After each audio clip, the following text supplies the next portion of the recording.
parte anche questo lunedì 14 ottobre con degli ospiti graditissimi, uno in particolare che è in presenza qui vicino a Mirella, perché dopo il concerto di venerdì che vedrete in settimana, questa fondazione della Banca dei Tessuti che ha organizzato con questo grande uomo Tullio Giacomini, che ha messo un'orchestra enorme fatta tutti di ragazzini dei 12 ai 22 anni, perciò pensate che messaggio positivo, che messaggio di questi giovani che non sono quelli che ci fanno vedere continuamente e che hanno visibilità, questi ragazzi che studiano, che hanno la passione per la musica, preparatissimi, sentirete come hanno suonato, questo direttore d'orchestra che sta cercando di far capire invece la bellezza dei nostri giovani e come con la cultura. Allora ne parleremo con Alberto Toresan, paziente di Castelfranco Veneto, guarito anche dalle cellule staminali, giusto? Esatto. Molto importante. Saluto anche Mogliano Davide Bortolato, sindaco di Mogliano Veneto, secondo mandato centrodestra. Grazie sindaco anche lei di essere qui. Penso che per noi sia un onore avere queste persone che ci mettono la faccia, che non hanno paura di essere inquadrati dalle telecamere, che dicono quello che è successo, per questo messaggio che dobbiamo dare di donazione anche, esatto, di far capire l'importanza della donazione. Allora raccontiamo la storia di Alberto Toresan. Prego Alberto, saluto anche la moglie che è qui seduta naturalmente, che lo accompagna. Prego Alberto. Bene, buongiorno a tutti, sono Alberto Toresan, sono del 1980. Sono nato con la passione del calcio fin da piccolo e anche grazie al calcio, diciamo, ho scoperto la mia malattia. Nel 13 gennaio del 2019, durante un'ennesima partita di calcio, ho ricevuto una gomitata durante un contrasto di gioco normalissima, perché di botte in tutti gli anni di calcio ne ho prese anche di più forti. Da là il giorno seguente, lunedì, martedì e mercoledì, sempre un dolore più forte, e là dentro di me, come si dice, è scattata tipo un campanello d'allarme. C'era una cosa strana, perché un dolore che si faceva sempre più forte fino anche a mancarmi il respiro. Da là, da quel 13 gennaio 2019, sarò entrato in ospedale una decina di volte fino al 24 di marzo, il giorno in cui mi hanno diagnosticato la malattia. Sono stato ricoverato 2 o 3 giorni e da là mi hanno fatto vari esami e da là hanno scoperto che avevo un mieloma multiplo. Là all'inizio non sapevo neanche io cosa fosse e ho detto ai medici cos'è. È una malattia nel sangue che si nutre del calcio della ossa fino a formare dei buchi. Difatti, facendo una radiografia, dalla testa al bacino avevo dei bei buchi grossi, sicché la malattia era già da un bel po' che stava facendo il suo percorso. E da là, guarda, sinceramente non ho preso paura dalla notizia.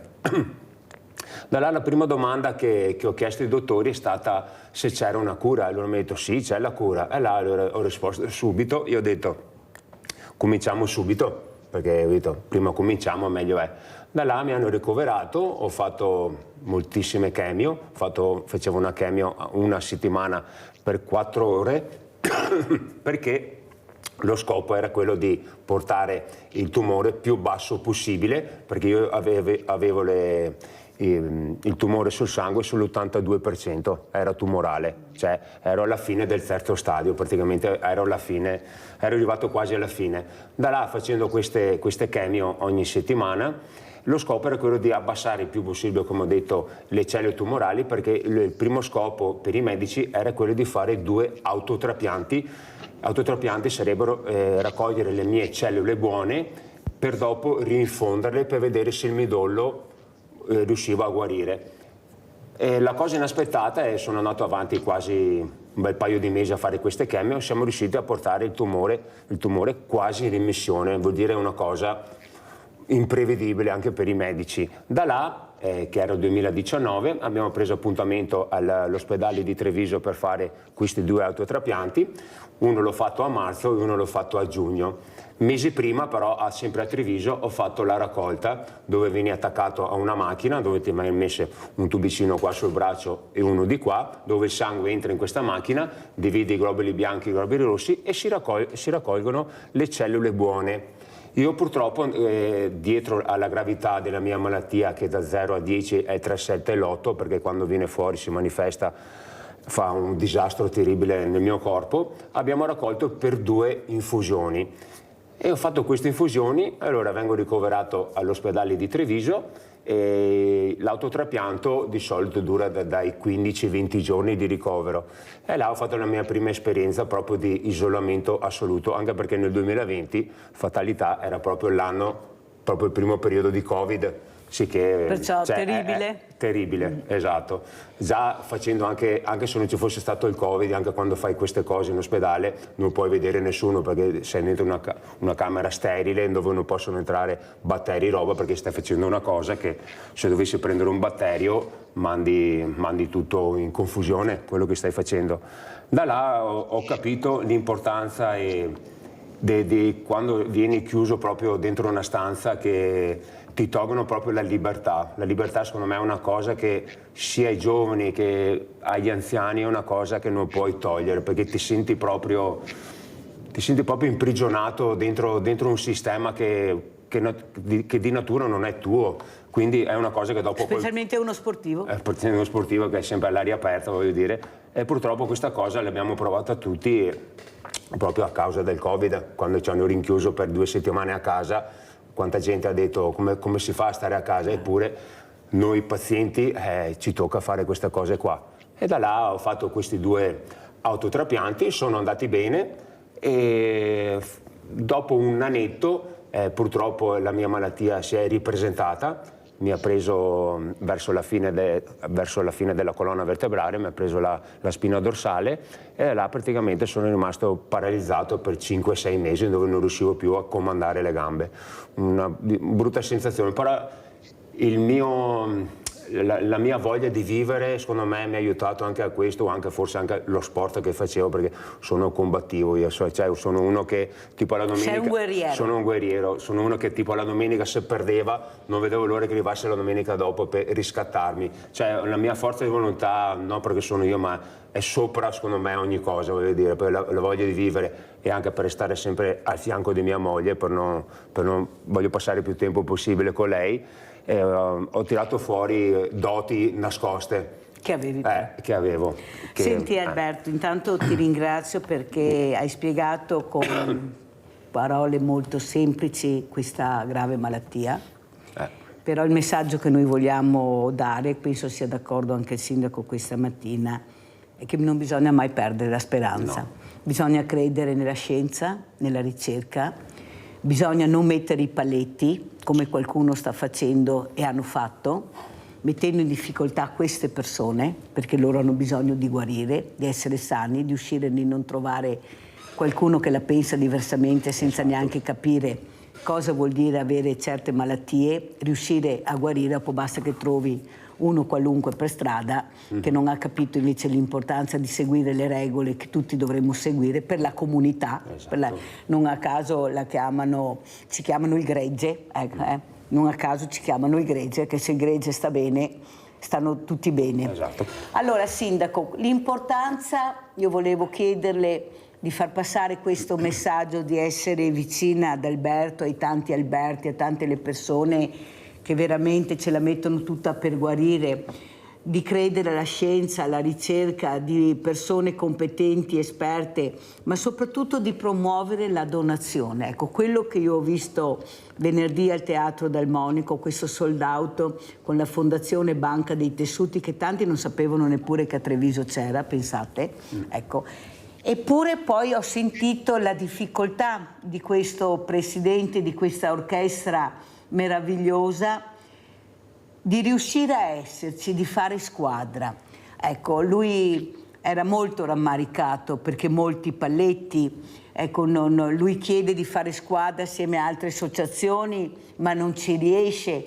Eppure dove vai a trovare un uomo che crede nei giovani, che veramente dà la possibilità con questi strumenti, con la musica, di essere se stessi, di trovare la passione dai 12 ai 22 anni, l'età più difficile, no? O sbaglio? Eppure sentire Tullio Giacomini che dice: tu non hai idea, Mirella, quanta fatica per cercare di esserci, devo pagare tutto, non mi fanno fare squadra. Cosa vuole dire, Sindaco? Perché questa chiusura invece di aprire, di cercare invece di supportare chi fa del bene alla comunità? Questo sta facendo del bene alla comunità, sta dando degli esempi incredibili, i giovani che danno questi esempi. Prego, Sindaco. Certo, intanto volevo fare i complimenti ad Alberto perché ha affrontato la malattia con il modo giusto, insomma, e complimenti per la sua caparbietà, perché bisogna sempre avere speranza e bisogna veramente combattere con lo spirito giusto. E poi su questa cosa che purtroppo le tante associazioni di volontariato che fanno raccolta fondi per la ricerca, che fanno prevenzione, fanno sempre più fatica. Purtroppo la riforma del terzo settore non ci ha fatto bene in questo senso, perché le tante associazioni di volontari che mettono a disposizione del loro tempo per fare del bene, purtroppo sono queste paragonate a delle aziende sostanzialmente, no? Addirittura sono costrette ad avere una partita IVA, cose di questo genere. No, non va bene, bisogna fare assolutamente squadra, perché fanno un'opera enorme. Qui anche a Mogliano ne abbiamo tante di associazioni che raccolgono fondi proprio per la ricerca, che vendono le mele piuttosto che la pianta, che fanno anche comunicazione per le donazioni. Anche l'Avis stesso fa un lavoro importantissimo in città, e noi come amministrazione tra l'altro diamo anche una mano. Io mando ogni anno, che ne so, ai diciottenni una lettera dove li invitano, è bello diventare diciottenni, ti dà diritto a tante cose, ma ti permette anche di donare, insomma, sangue piuttosto che altre cose, insomma. Quindi bisogna fare veramente squadra su questo, perché sempre di più purtroppo ci sono malattie rare che escono, persone che stanno male anche in giovane età. Io ho perso proprio il giorno delle elezioni un consigliere, Nico, che aveva lavorato con me i 5 anni precedenti ed era un cinquantenne, tutto d'un tratto questa malattia che l'ha sopraffatto. Quindi bisogna veramente lavorare per la prevenzione. Adesso tra l'altro siamo nel mese di ottobre in rosa, un mese importante, insomma, per la prevenzione soprattutto delle malattie che colpiscono le donne, quindi prevenzione prima di tutto, perché prevenire è assolutamente meglio che curare, e accorgersi in tempo di tante malattie fa la differenza, insomma, e si riesce a intervenire meglio. Poi veramente lo spirito giusto che ti dà una marcia in più, che dà una marcia al paziente in più, è quello di Alberto, appunto, di questo spirito combattivo, ed essere sempre positivi, pensare positivo, perché la nostra mente può veramente influire sul nostro corpo. Abbiamo anche Rinaldo adesso da Venezia. Ciao Rinaldo. Ciao Mirella e buongiorno ai tuoi ospiti. Innanzitutto a Alberto vi auguro tutto. Ciao Mirella e buongiorno ai tuoi ospiti. Innanzitutto Alberto vi auguro tutto il bene del mondo. Volevo parlare di altre robe anche più piacevoli, però quello che mi è capitato più qua è un'ingiustizia. Non è giusto che se ne viene un Dio in alto quando mi scende a pregare. Non gana essere queste robe. Un bravo figlio per sua famiglia, appena maritato, è un'ingiustizia. Ad ogni modo, se puoi servirgli, dico un amico con la stessa malattia, la aveva da 40 anni ed è morto da 46 a 85, che è poco. Ma è chi che ha queste robe sterminarie che può aiutare, donare per aiutare questa gente. Non deve essere un piacere, deve essere un dovere etico. Ti deve sentire dentro di te, deve dare del tuo corpo, dargli quello che vuoi. Grazie Rinaldo, devo andare avanti, se no non ce la faccio. Grazie della telefonata e anche del supporto che hai dato Alberto. Alberto, vai avanti. Pensate, il nostro Rinaldo sì, non è alle prime armi con le telefonate, però sentite l'emozione cosa riesce a fare. Ecco, non si ricordava già di avere detto che era già in diretta, ha ripetuto le stesse cose, perciò ho sentito un Rinaldo emozionato che fa capire quanto importante invece è far conoscere, ecco, queste malattie e metterci la faccia, perché la speranza, quella dobbiamo dare noi. Allora andiamo a vedere proprio questo video di questo trapianto staminale, andiamo con Toresà a vedere il video.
Allora, intanto che guardavamo questo video, Alberto si è anche emozionato rivedersi in un studio televisivo, rivedere la sofferenza, ma mai con la perdita della speranza. Avete visto questo sorriso, nonostante tutto, nonostante tutti, che lui cercava di dare per far capire anche a chi gli era vicino che ce l'avrebbe fatta. Quanto importante è credere in se stessi, però avere anche la famiglia, la moglie, la compagna che ti supportano, che ti dicono dai, ci sono anch'io, dobbiamo farcela. Prego Alberto. Beh, sicuramente è fondamentale, perché diciamo più hai appoggio di gente che ti vuole veramente bene, ti dà anche quella spinta in più per arrivare all'obiettivo che mi ero posto io, quello di riuscire a guarire da questa malattia, perché penso che da solo fai un po' fatica, cioè o c'è un miracolo. Già avere persone che ti vogliono bene a fianco è un miracolo, perché anche al giorno d'oggi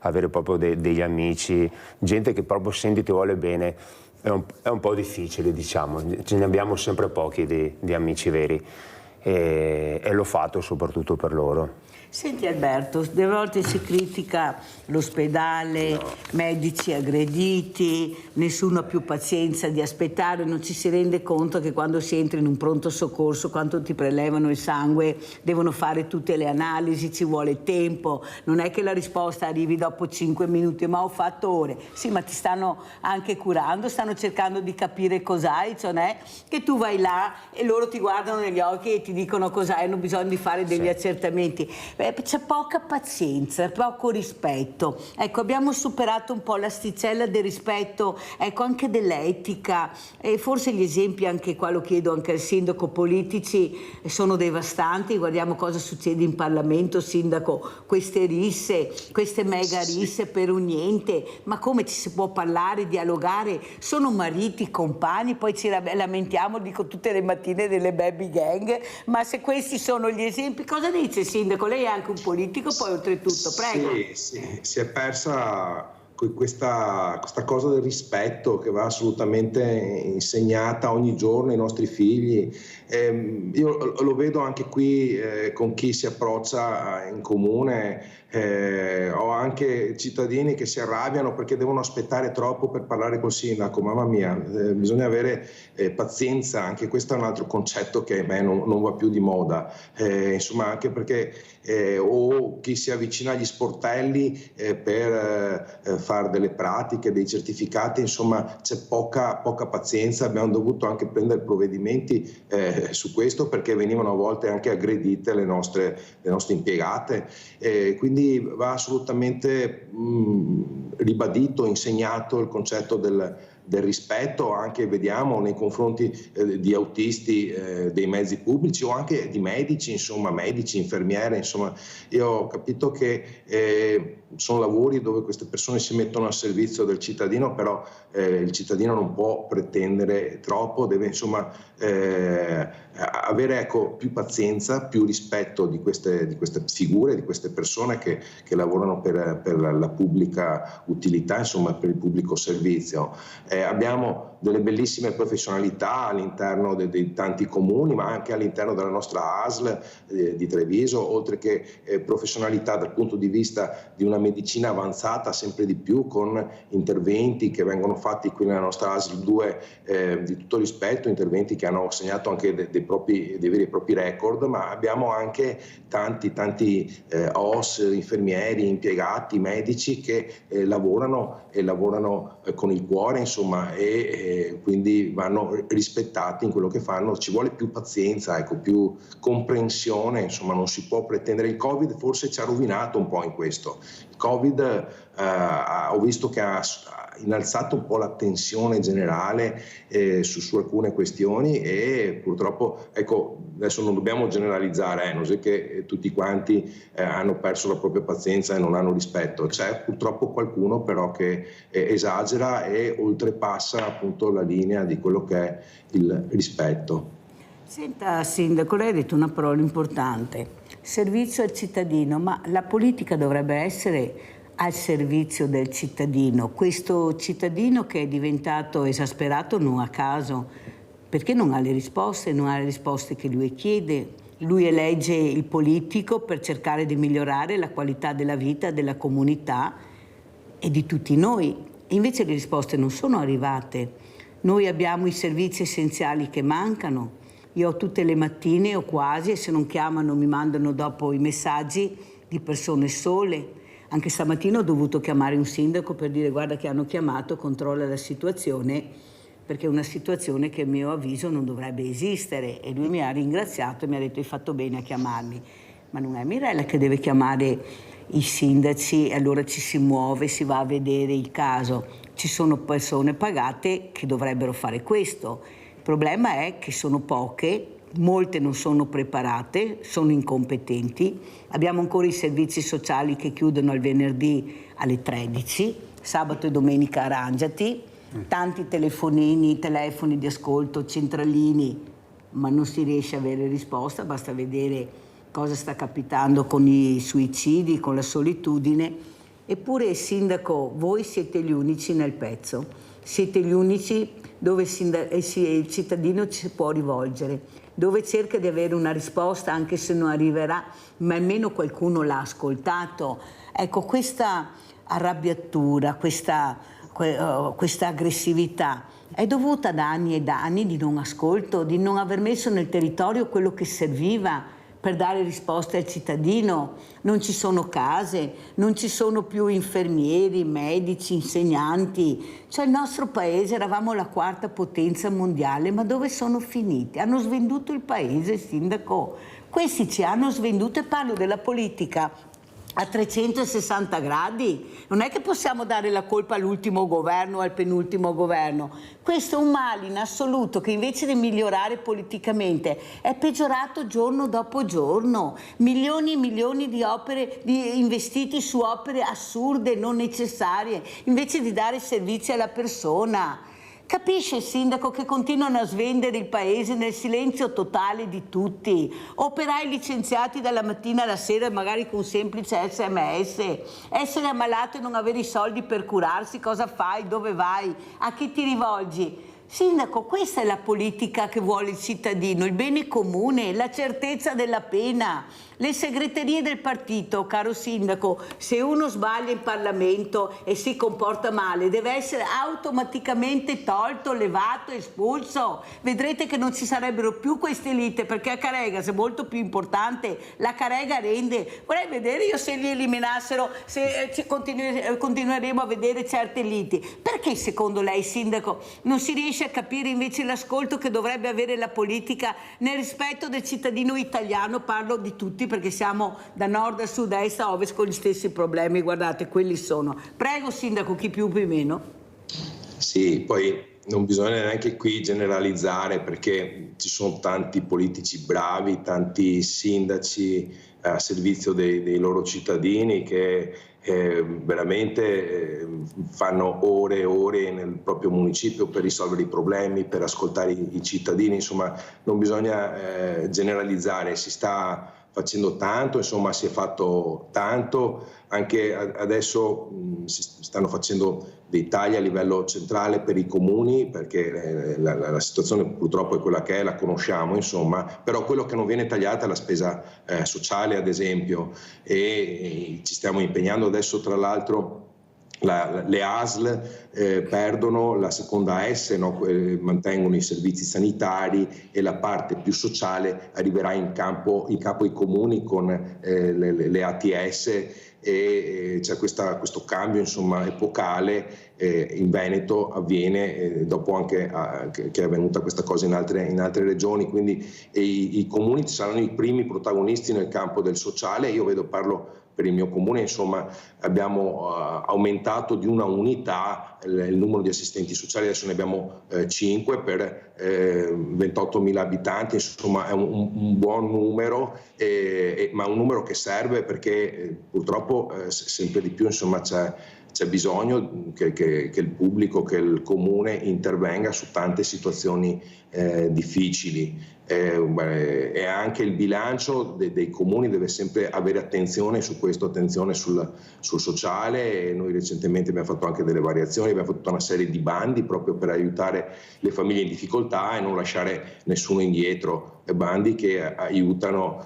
insomma le famiglie. Ecco, non è semplice, perché neanche noi sindaci abbiamo la bacchetta magica, perché anche a livello di emergenza abitativa c'è sempre più bisogno, ahimè, quindi acquistare case anche per un comune non è, e avere alloggi non è, anche per un comune non è semplice.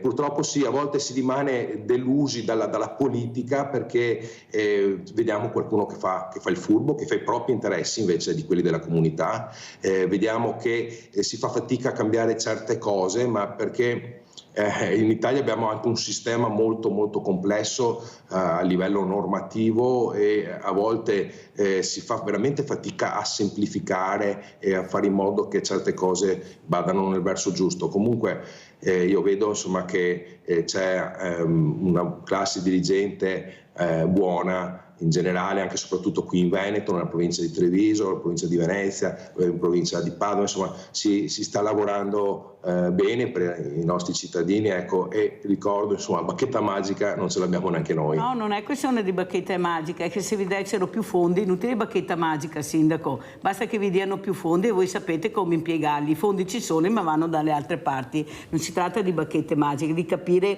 che volontà politica c'è e che obiettivo si vuole raggiungere. Abbiamo Livio da Padova, vai Livio! Mirella, ciao e buongiorno a tutti. Ne faccio tanti miei più sinceri auguri al Signore che si sta curando per... Alberto. Sì, al signor Alberto, e sono sicuro che andrà sempre meglio per lei, perché lei è forte e quando si reagisce con forza si vince, ecco. Io ho una figlia che lavora allo IOV qui a Padova, dove fanno appunto, dove si curano i tumori con la chemioterapia. Questa ragazza adesso ha circa 41 anni, è già una donna insomma, e lavora allo IOV da circa 6-7 anni. E vedo che da quando ha cominciato a lavorare in prereparto si è maturata veramente completamente. È diventata più buona, più umana, anche verso suo padre, verso tutti. Ha avuto un cambiamento proprio radicale. È maturata, è diventata umana, è diventata migliore sotto tutti i punti di vista. E allora mi chiedo proprio, lei che è a contatto veramente con questi malati che devono continuamente farsi queste chemioterapie, ha visto che è migliorata, perché la vita... ha visto quanto importante è la vita, la lotta che devono fare questi pazienti, e ha imparato veramente che cos'è la vita, e questo l'ha aiutata a migliorare e a diventare più umana. Vi saluto, grazie. Grazie Livio per aver toccato un tema molto importante, l'umanità. Io mi ricordo, Alberto, lo dico anche al sindaco Bortolato, quella mamma che ha perso un figlio in un incidente stradale, perciò un dolore che non passerà mai. Alla mia domanda, ecco, cosa provi, cosa vedi attorno a te? E lei ha risposto, solo chi prova può capire quello che si prova all'interno, dentro di noi stessi. Bisogna provare per capire, se no non si riuscirà mai a capire veramente profondo il dolore, la solitudine, la sofferenza. Cosa vuoi dire, Alberto? Purtroppo è vero, purtroppo che chi passa purtroppo dalla parte dell'ammalato, diciamo che la vita di prima inevitabilmente ritorna, cioè tu sei ammalato e giusto come ha detto il Signore prima di sua figlia, che è proprio vero, lei secondo me è maturata perché lei vede che lei sta bene e cura questi ammalati in ospedale, quindi si ritiene fortunatissima, perché noi dall'altra parte noi abbiamo bisogno di queste persone, perché io, guarda, un ringraziamento grande va a tutti gli infermieri e i medici che ho avuto in 4 ospedali e posso dire la verità, sono sempre stato trattato come un figlio. Io quando ho fatto il trapianto a Udine, che ho fatto 30 giorni dentro, che non è stato semplicissimo, alla fine dei miei giorni, quando sono uscito, che mi hanno detto guarda adesso puoi uscire, c'era mia moglie che mi aspettava, ma ho fatto un pianto, e lei può testimoniare, ho fatto un bel pianto, sia perché ho rivisto lei, ma anche perché abbandonavo persone liberatorio, proprio un pianto liberatorio, e anche un pianto Alberto, verso di loro, perché facevo fatica a staccarmi da loro, perché loro mi hanno conosciuto, loro erano con me 24 ore su 24, io non ero mai in stanza da solo, avevo questa telecamera che se avevo bisogno loro mi guardavano, suonavo il campanello, entravano, non è stato facile, però l'emozione era rivedere mia moglie e abbandonare loro. Sembra una stupidaggine, però ti leghi in una maniera impressionante ai valori della vita. Ai valori della vita, e ti dico che da ammalato, sembra un po' strano, vedo le cose tutta in un'altra maniera che prima non vedevo. Cioè,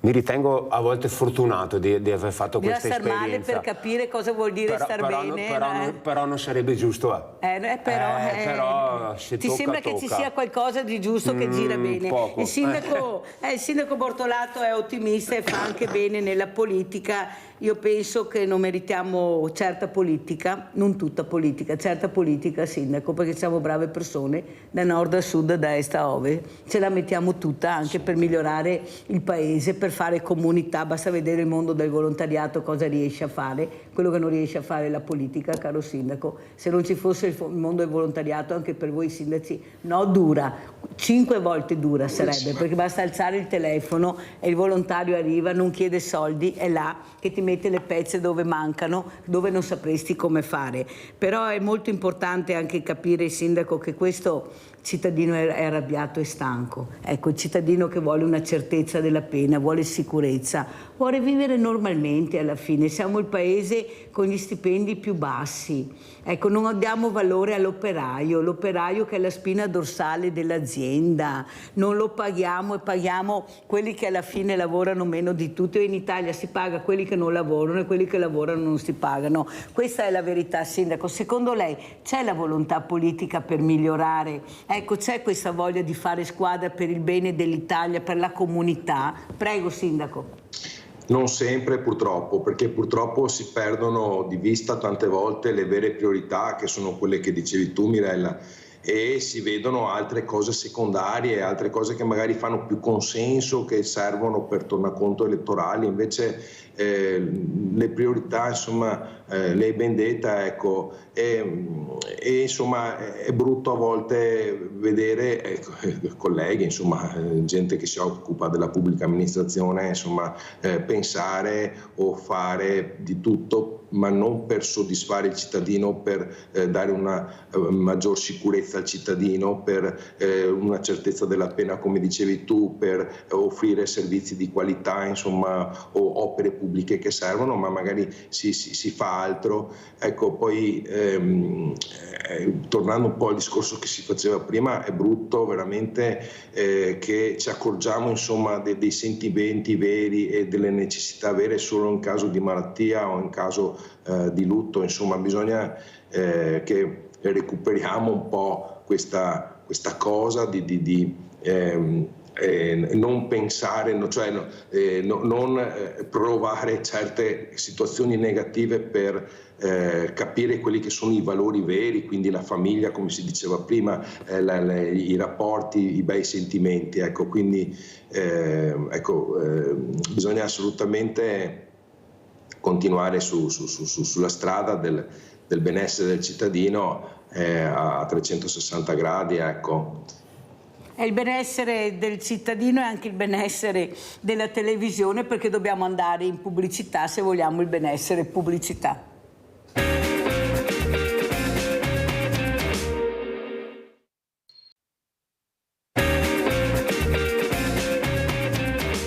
Siamo con Alberto Toresan, paziente IOV di Castelfranco Veneto, guarito con cellule staminali, assieme a Davide Bortolato, sindaco di Mogliano Veneto, secondo mandato centrodestra. Partirei proprio da Toresan. Sono guarito con le staminali e la donatrice ora è mia amica. Ecco, pensate, guardiamo anche le foto.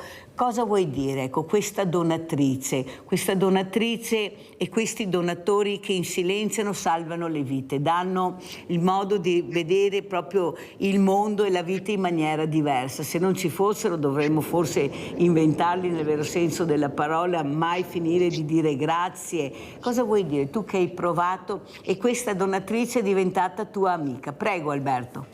Bene, praticamente quando ho avuto la ricaduta, che sono rimasto paralizzato dalle gambe in giù, e i medici l'hanno detto, noi abbiamo provato con l'autotrapianto, però non è andato come speravamo. E quindi l'ultima spiaggia, l'ultima opzione era quella di inserirmi in un database, che praticamente ti vengono fatti 2 prelevi di sangue, uno va a Genova che è quello nazionale e uno va in Olanda che è quello mondiale, e da là i vari computer delle varie sedi si collegano e appena si trova un riscontro che si avvicina tipo al mio DNA si comincia a lavorare su questa fase di raccolta di cellule. E praticamente io i primi di settembre del 2021 sono andato a Udine, a Santa Maria della Misericordia, all'ospedale dove fanno i trapianti, e là mi hanno spiegato un po' come sarebbe stato tutto il mio percorso, mi hanno fatto leggere un sacco di carte, questo e quello, che il trapianto durerà circa dai 40 giorni in su, anche 2 mesi, e io fortunatamente in 28 giorni sono riuscito a bruciare un po' le tappe. Anche il medico, il primario di Udine, fa una delle poche convalescenze veloci così, e io ho detto questa è la mia forza di volontà, la voglia di vivere, di voglia di restare ancora qua perché non è ancora il mio momento, dicevo sempre.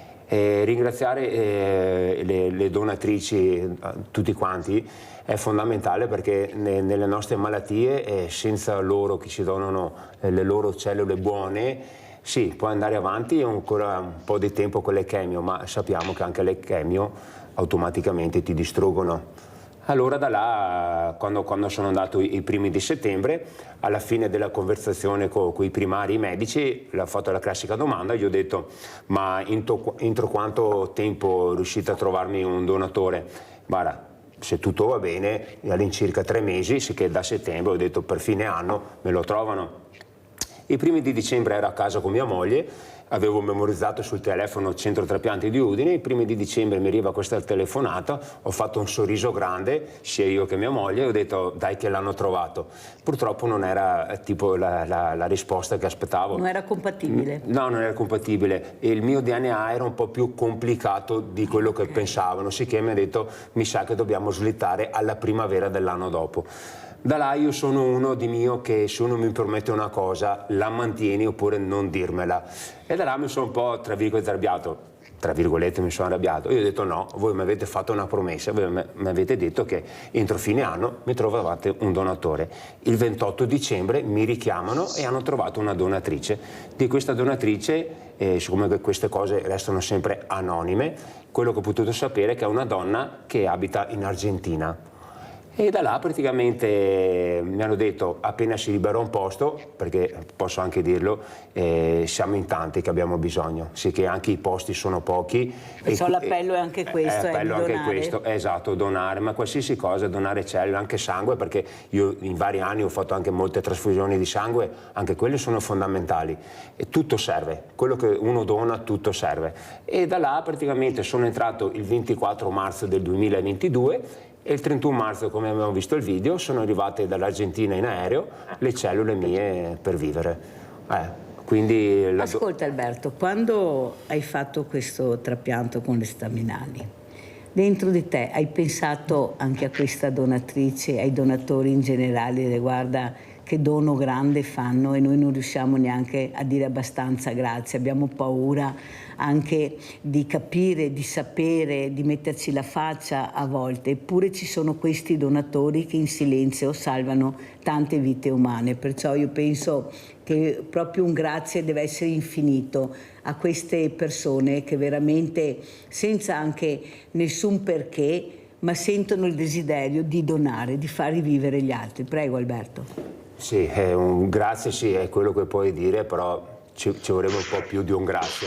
Però tanto di cappello, l'ho sempre detto a queste persone, che non costa niente, cioè ognuno può farlo come vuole, cioè può farlo, non costa niente, non è invasivo, non è più come una volta, diciamo, adesso con le nuove tecnologie e roba, adesso tramite una trasfusione di sangue puoi ricavare le cellule per chi ha bisogno. Non è, cioè una volta dicevano che si andava sulla spina dorsale con la siringa, era un po' più invasiva, ma adesso non è più così, quindi è questo che dobbiamo fare, ricevere a chi vuole donare, che non è più invasivo, cioè non costa niente, e puoi salvare la vita di una persona, perché penso che se ti chiamano e dici guarda che abbiamo trovato una compatibilità con un paziente che ha bisogno, penso che hai fatto una cosa straordinaria nella tua vita, cioè non avrai neanche rimorso, e poi dall'altra parte sai già in automatico che uno ti ringrazierà per tutta la vita, perché noi posso dirti che quando aspettavo le cellule, sai, sono quelle cose che anche finché non arrivano non ero ancora sicuro, però quando ho visto aprirsi la porta della mia stanza con la sacca che abbiamo visto anche nel video della donatrice, proprio tutto un macigno che avevo sulle spalle l'ho proprio demolito. Allora guardiamo anche le foto che ha mandato Alberto. Queste foto che sono importanti. Qui cosa stiamo vedendo, Alberto? Qua sono fuori dall'ospedale di Udine, una delle tante visite, perché dopo quando tu che esci dal trapianto non è che stai benissimo, devi sempre essere monitorato. Lì ero appena uscito, andavo lì una volta a settimana, dopo man mano che gli esami vanno bene vado ogni 15 giorni, una volta al mese, adesso vado ogni 40 giorni, perché sta andando bene, tra virgolette. Ho un po' una GVHD, una reazione che è normalissima al trapianto, ma con dei farmaci la sto curando, voglio dire. Però, e qui siamo, ad esempio qua sono su una squadra di rugby, perché grazie a dove sono stato là a Udine, logicamente quando tu sei rinchiuso là per tanti giorni, come ho detto prima, la libertà ti senti soffocare, però a me non ha pesato ste robe. E lì ero seguito al martedì e al venerdì da una psicologa, e questa psicologa mi ha detto guarda che qua noi a Udine è un paio d'anni che andiamo per le scuole con un paziente che ha ricevuto per raccontare la sua esperienza, e da là mi è scattato subito in testa la voglia di fare anch'io questa cosa qua in Veneto, e praticamente mi sono appoggiato subito all'Adoces di Treviso con Alice Bandiere, che è la presidente. Guarda, mi ricordo che sono tornato a casa il giorno dal trapianto, l'ho chiamata subito e mi fa ma da quanto tempo che l'hai fatto? E gli ho detto sono venuto a casa ieri. Mi fa ma tu sei matto, devi aspettare almeno un paio di mesi, perché voglio dire, allora abbiamo aspettato l'anno dopo, e da là ho cominciato ad andare per le scuole a sensibilizzare sulle quinte, perché dobbiamo andare 9 anni, 18 anni, a far capire l'importanza, perché purtroppo nelle scuole secondo me è un argomento che dovremmo ancora da tempo parlare di queste cose, perché devono sapere l'importanza. E fai bene averlo ricordato. Ecco, io ricordo tutte queste grandi associazioni, compreso l'AIDO. Mi ricordo che ho avuto un ospite che ha detto proprio per quanto riguarda la donazione e la morte, anzi se vai su sei anche più leggero, perché voli in maniera molto più tranquilla e leggera, perciò cosa servono tutte queste cose quando non ci sei più nella vita terrena? Toglitele e lascia che vivano altre persone e tu sali leggerissimo. Abbiamo Antonio da Quarto d'Altino. Ciao Antonio.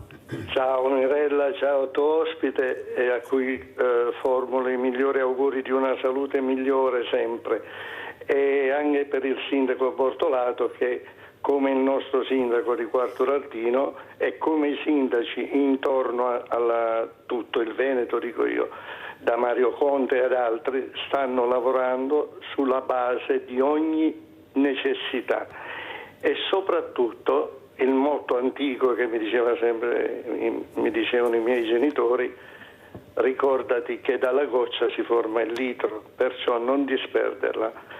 e così essere anche formiche come siamo noi donatori, tu mi conosci bene, e fare quel poco sempre continuamente, perché non bisogna essere formiche e non cicale, perché di cicale che sparano, scusate l'espressione, cazzate in giro ce ne sono troppe, perciò non facciamo pubblicità, lo dico al sindaco Bortolato che stimo, certi personaggi sopra di noi sparano di far cose mastodontiche che non saranno mai possibili fare, sono pubblicità iniqua.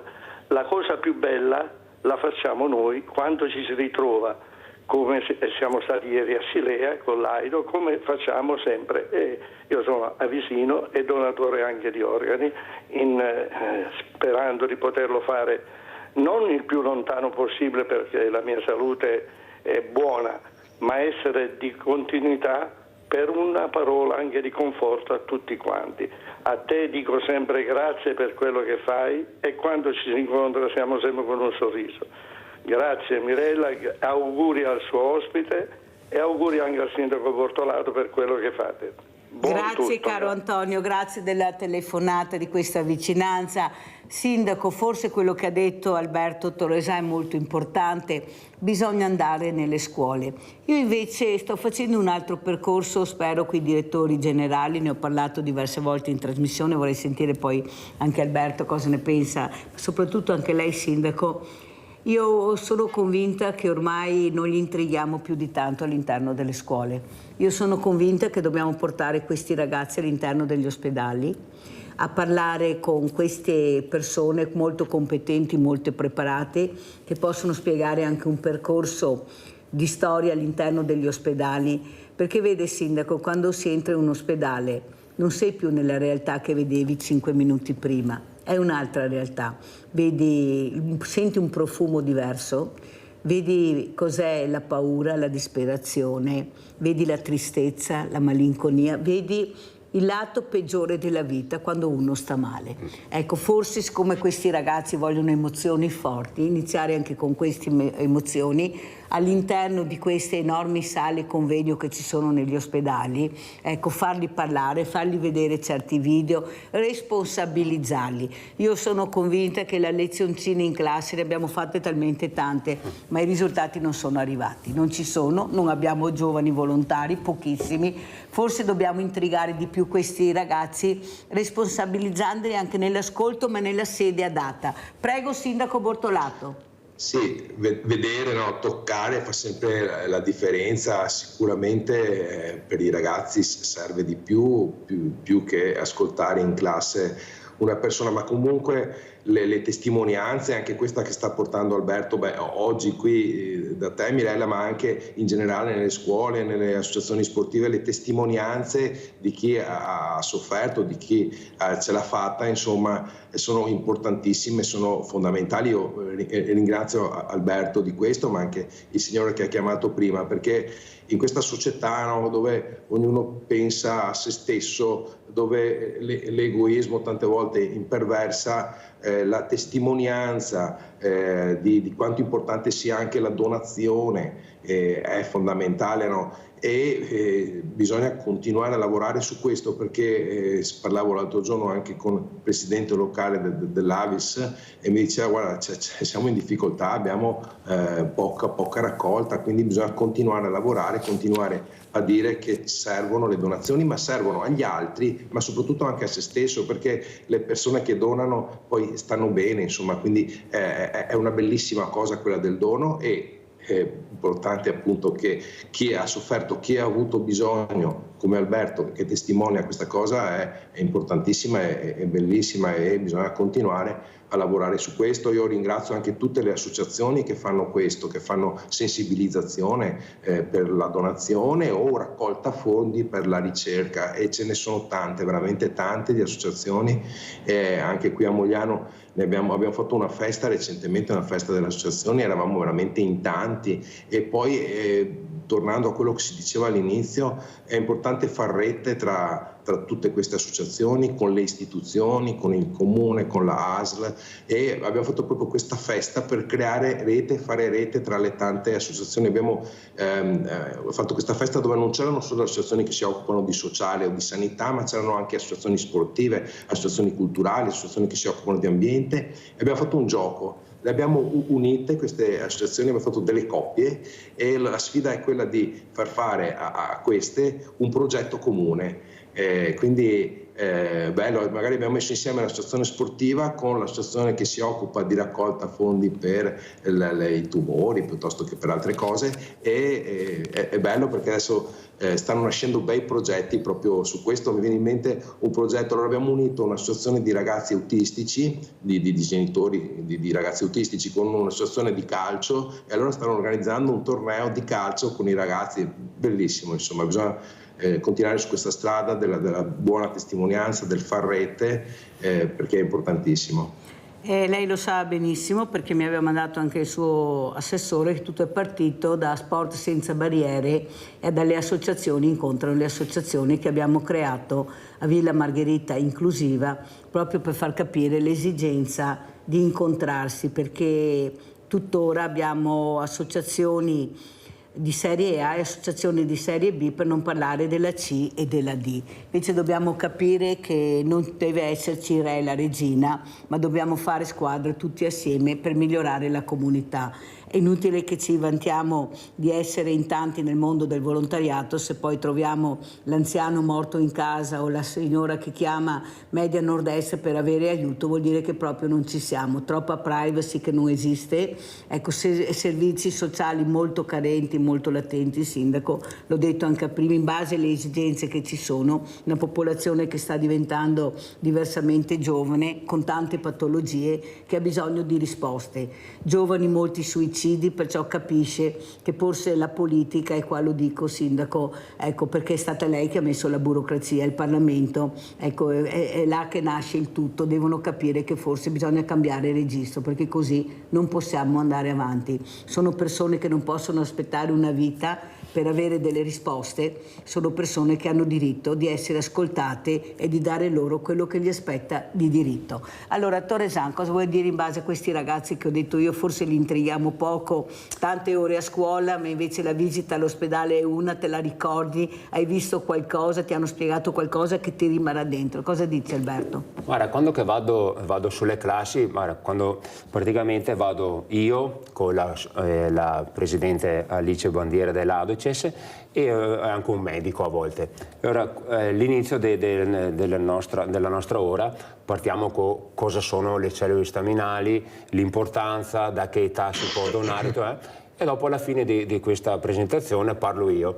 E proprio nel momento che parlo io vedi proprio i giovani con la bocca aperta a volte, e ti dico, a volte è capitato che qualche giovane abbandona anche l'aula perché racconto proprio le chemio, perdi i capelli, vomito, diarrea, cioè non è che sia una passeggiata, voglio dire. Che li prende, che li perché intriga, io no? quando entro parlo con i professori, dico guarda che io sono che peli sulla lingua non ce ne ho, dico com'è la realtà, e mi fa fai bene, e i ragazzi. E dopo alla fine noi di tutto il mio racconto, di tutto quello che può succedere, questo e quello, gli diamo un volantino dove loro compilano, e chi vuole compilarlo subito ce lo dà, se no ripassano i medici dopo un mesetto, e adesso basta un semplice tampone salivare per essere inseriti nel sistema trasfusionale, voglio dire, e dopo da là parte. Ma l'idea di portarli all'interno degli ospedali, cosa dici, Alberto? Si potrebbe fare, però non è proprio semplicissimo, bisogna vedere chi ha coraggio, perché quando parli bisogna organizzare, perché questi sono gli addetti ai lavori che lo devono fare, perché è inutile che abbiamo gli addetti ai lavori se poi non sono loro che spiegano questi percorsi educativi. Perché io dico sempre, quelli che stanno bene, come abbiamo detto prima, ma quanto ci vuole per un esame, questo e quello, ho sempre detto io, basterebbe portarli un giorno in reparto dove vado io, e quando escono secondo me cambiano tutto Tutto un altro ragionamento. Ci proviamo almeno, Bisogna provare sempre. per vedere, perché è inutile che questa lezioncina che non riusciamo ad avere i volontari. Io mi ricordo sempre, sindaco, lo dico anche lei, di quell'ospite che ho avuto, un ragazzo che ha scoperto la stella variabile. Lui ha detto una cosa semplicissima e importantissima: se avessero spiegato questo meccanismo a scuola di scoprire, io non sarei arrivato dove sono arrivato. Se fossi andato su Google non ce l'avrei fatta, non sarei stato intrigato. Sono andato all'osservatorio astronomico e là mi è esplosa questa passione, e questo ragazzo a 23 anni ha scoperto la stella variabile. Perciò capite cosa vuol dire fargli toccare con mano quella che è la realtà. Ecco, una realtà accompagnata, come giustamente dicevi tu, perché bisogna accompagnarli, ma abbiamo le persone predisposte. Io ho avuto anche il professor Cozzi di Padova, perciò che segue i trapianti, che ha detto: questa è un'idea bellissima, Mirella, perché cerchiamo, vediamo, almeno ci proviamo. Abbiamo Paola da Padova, vai Paola! Sì, ciao Mirella, ciao. Buongiorno ai tuoi ospiti. Allora, d'accordissimo, come sempre sei geniale. Addirittura mi allungo anche magari a qualche cotolengo, se proprio per quelli che fanno fatica a vedere, o anche quelli più sensibili, basteria anche al caso di qualche anziano da solo che gli mette un'ora per arrivare fin in bagno magari. Già quello, una lezione più soft per i più sensibili. Però ho telefonato anche per dare, siccome la tua è una trasmissione importantissima e i dati è giusto che siano sempre giusti e corretti, per dare due precisazioni. Hai avuto come ospite un onorevole di Verdi Sinistra romana, che adesso di Roma non ricordo il nome, settimana scorsa, il quale io ho chiesto quanto prende di stipendio e lei ha risposto, dopo che ho messo giù il telefono, 7.700 euro. No, il totale di tutti, non solo di quella deputata europarlamentare, di tutti gli europarlamentari, sono quasi 22.000 euro al mese. Mica neanche al coraggio di dire come che sta e robe, questo tra parentesi. Un'altra precisazione: settimana scorsa ho telefonato che c'era il medico albanese. Sì. Al quale io ho detto che per l'esperienza mia e di gente attorno non è che mancano i medici, ma purtroppo mancano nel servizio pubblico, perché nel privato e come, però si sa che i costi sono altissimi. E lui ha detto che non è vero che i soldi delle visite, che variano da un minimo di 160 fino a 700 euro, vanno in tasca, ma sono stipendiati.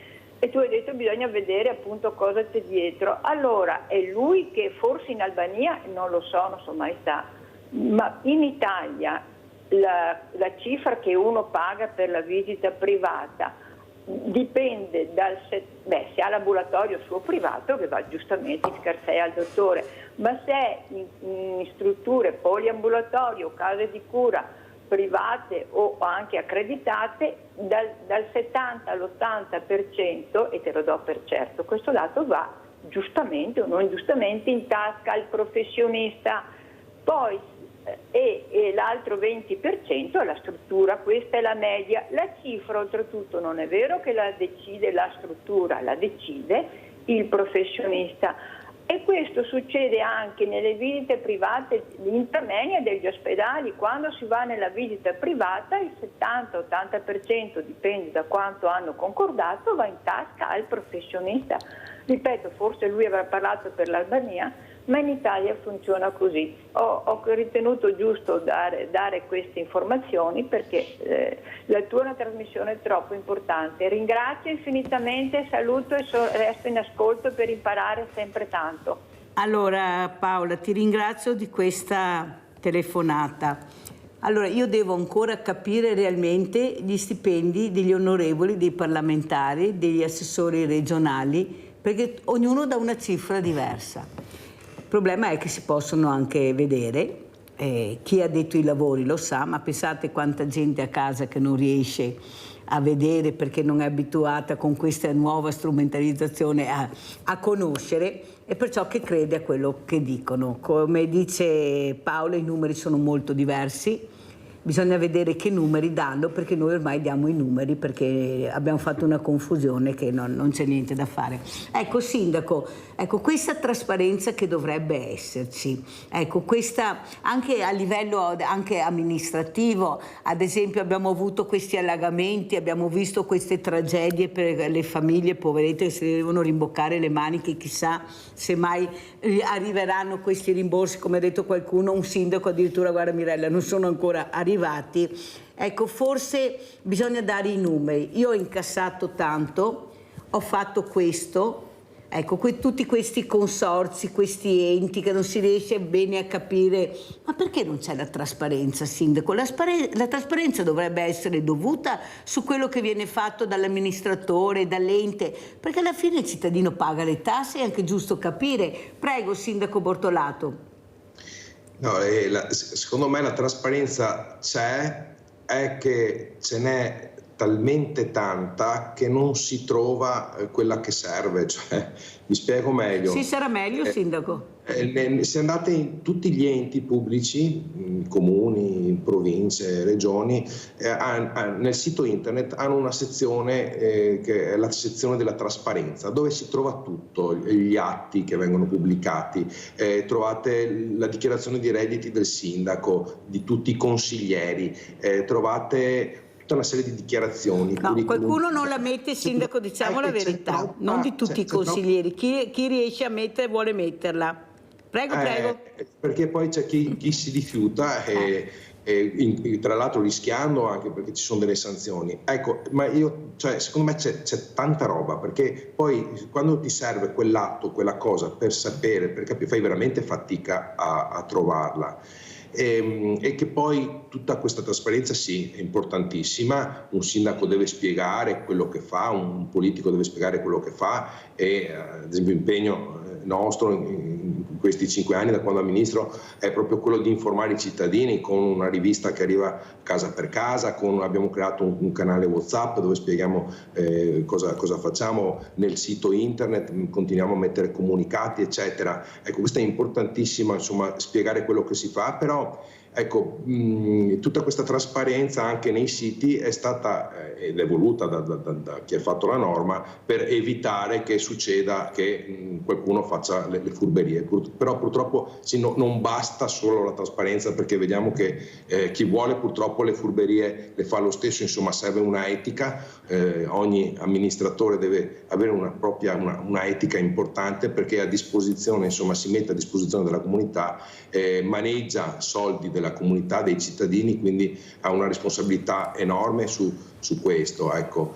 Quindi molto chiaro, Sindaco Bortolato. Il problema è che per quelli che non riescono a fare quello che dice lei, perché non è sempre, lo dice anche lei, non è facile, ecco, magari a fine anno dire come sono stati impiegati i soldi dei cittadini non sarebbe male, gli enti che spiegassero cosa hanno fatto, perché noi li paghiamo ed è giusto anche capire, non è volontariato quello, sono persone che hanno uno stipendio e perciò devono dire cosa è stato fatto. Abbiamo Maurizio in linea. Ciao Maurizio. Ciao carissima, io vorrei parlare di un problema che comunque sta toccando molta gente, l'artigianato. Veloce Maurizio, perché sono quasi in chiusura, prego. Sì, l'artigianato, io faccio il calzolaio da mestiere da 60 anni, è vero che molta gente dice non si trovano più, io ho gente che viene un po' da tutte le parti, non essendo da Quarto d'Alpino, da paesi mondiali, da tante parti, e ora aver piacere di cominciare a far capire al governo di dare la possibilità ai giovani di intraprendere questa bellissima attività, che comunque è un'attività che dà sicurezza alla gente, perché oggi come oggi sappiamo che calzature vendono. Non voglio fare discriminazioni per nessuno, però vedo quanta roba mi arriva in bottega, roba da far paura, comprano a prezzi esosi e logicamente un po' di giorni dicono ma però 30 euro di parole, signori, non è colpa mia, aumentano tutto, stanno chiudendo i fornitori, noi stiamo lavorando proprio con le pinze. Vorrei solo questo, possibilità di dare a tutti quanti l'opportunità di avere in ogni paese un ragazzo che faccia questo bellissimo mestiere, che è comunque uno dei mestieri più vecchi che esistono al mondo. Grazie Maurizio, grazie. Ne abbiamo parlato anche con le associazioni di artigianato, ne avremo una anche in settimana. Io tocco sempre questo problema, tacco e punta, sai che sono la mia forza. Il problema è che ancora non arrivano le risposte, manca la formazione purtroppo, che è la cosa fondamentale in tutti i lavori. Se non hai la formazione non vai da nessuna parte. Come ci saluti Alberto Torresan, cosa vuoi dire? Beh, grazie per avermi dato la possibilità di aver detto la mia storia, e spero che il messaggio arrivi a qualcuno, perché dico sempre, basta che arrivi anche a uno e magari quello è proprio la persona che riesce a donare a qualcuno. Allora, l'ultimo appello che vuoi fare, cosa vuoi dire Alberto? Ai ragazzi che vogliono iscriversi a questo percorso, almeno provarci e sentire proprio i medici o chi è dovuto di provare a fare questa esperienza. Mettere la famosa goccia. Esatto, mettere questa famosa goccia, perché goccia dopo goccia riempiamo un bel bicchiere e salviamo più persone. Grazie. Donare salva la vita. Questo è il succo. Grazie Alberto Torresan. Sentiamo come ci saluta il sindaco Bortolato. Sindaco. Io ringrazio te Mirella e ringrazio soprattutto Alberto di questa bellissima testimonianza che ci ha portato e ci ha fatto capire insomma che è importante donare e che a tutti può succedere insomma di ammalarsi e di non stare bene, quindi doniamo e soprattutto facciamo prevenzione insomma. Molto chiaro, grazie anche al sindaco Davide Bortolato, che chiamerò per un caso che lui già conosce, ma non ne vengo fuori sindaco, perciò so la sua anche sensibilità, perciò ci sentiremo telefonicamente per questo caso che mi sta a cuore, che non riesco a trovare la via di uscita. Grazie, pubblicità.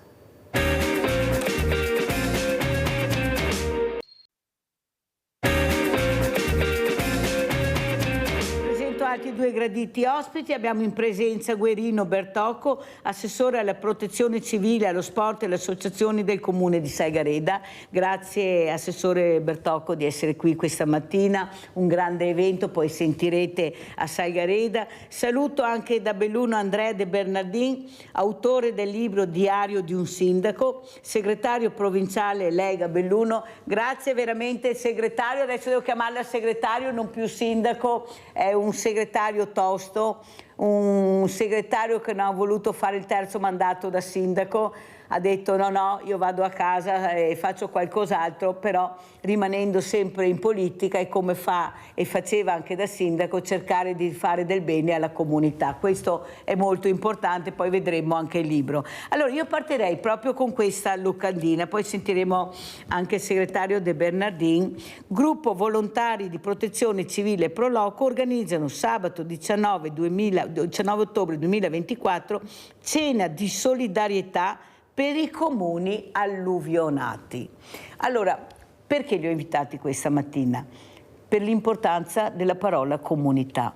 Qui se qualcuno non si rimbocca le maniche e cerca di portare un aiuto immediato, concreto a queste tante famiglie, persone che tanti hanno perso tutto, ma proprio tutto, fotografa, scrivi, poi arriveranno i rimborsi, dei sindaci hanno detto qua i rimborsi Mirella stiamo ancora aspettando. Ecco com'è la situazione, assessore Bertocco. Buongiorno a tutti i telespettatori della dottoressa Mirella, porto i saluti dell'amministrazione comunale e del sindaco dottor Andrea Favaretto. Questa serata nasce da aver visto il telegiornale a fine settembre e ho visto i comuni alluvionati dell'Emilia Romagna e ho visto la disperazione che avevano queste persone, la rabbia che avevano, però la voglia di iniziare subito e di nuovo una vita nuova, regolare, ritornare alla normalità. Io ho pensato che dovevo rimboccarmi le maniche e fare qualcosa, perché credo che anche un euro in più donato possa fare un po' la differenza. Quindi al mattino successivo ho chiamato subito i responsabili della Proloco, il presidente, gli ho detto di questa mia iniziativa e lui mi ha dato subito l'ok e la volontà di poter realizzare questa cena solidale per i comuni dell'Emilia Romagna. Sono un po' diciamo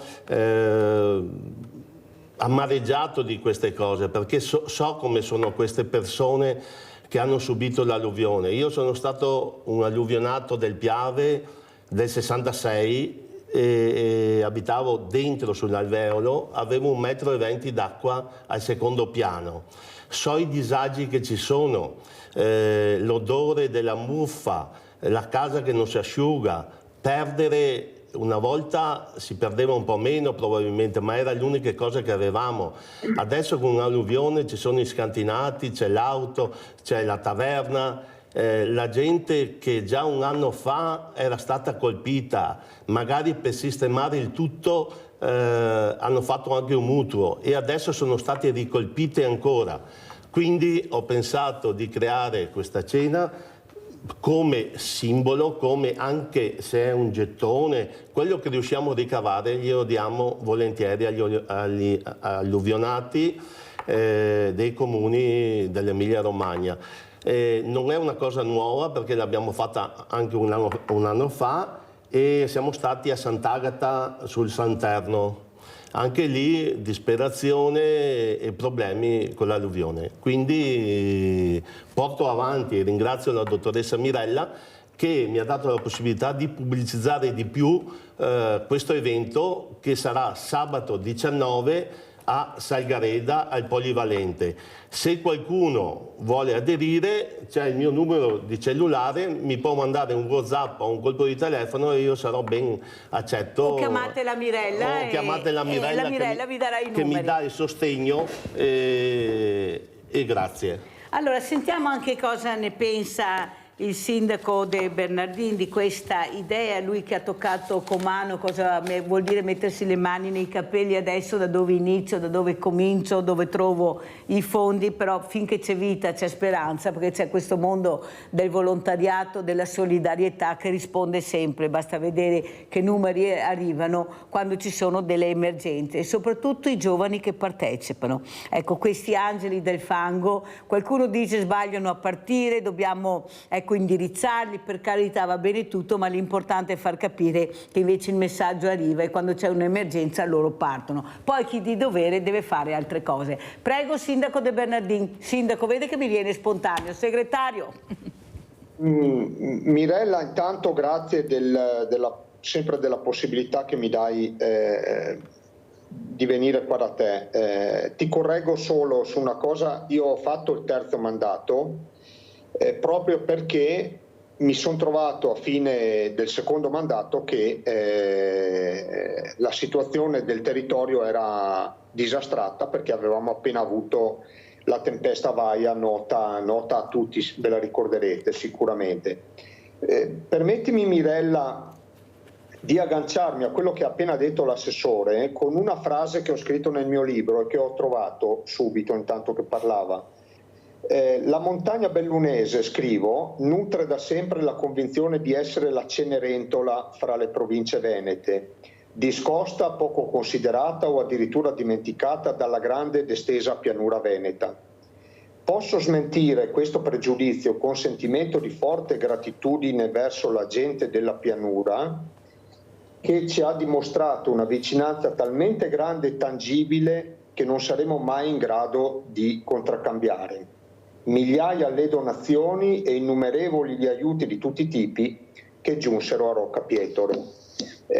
Io ho vissuto quello che ha appena detto l'assessore, l'ho vissuto tante volte, anche le cene sono state utilissime per Rocca Pietore e devo dire che la pianura si è mossa con una disponibilità, una generosità incredibile. Io sono la prova tangibile che il popolo veneto è un grande popolo.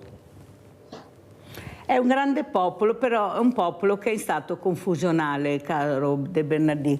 Lei ha detto una cosa importante, Mirella, io ho fatto il terzo mandato. Il problema è che non riusciamo più a capire qual è il vero mandato, il terzo, il quarto, il secondo. C'è una confusione che regna sovrana.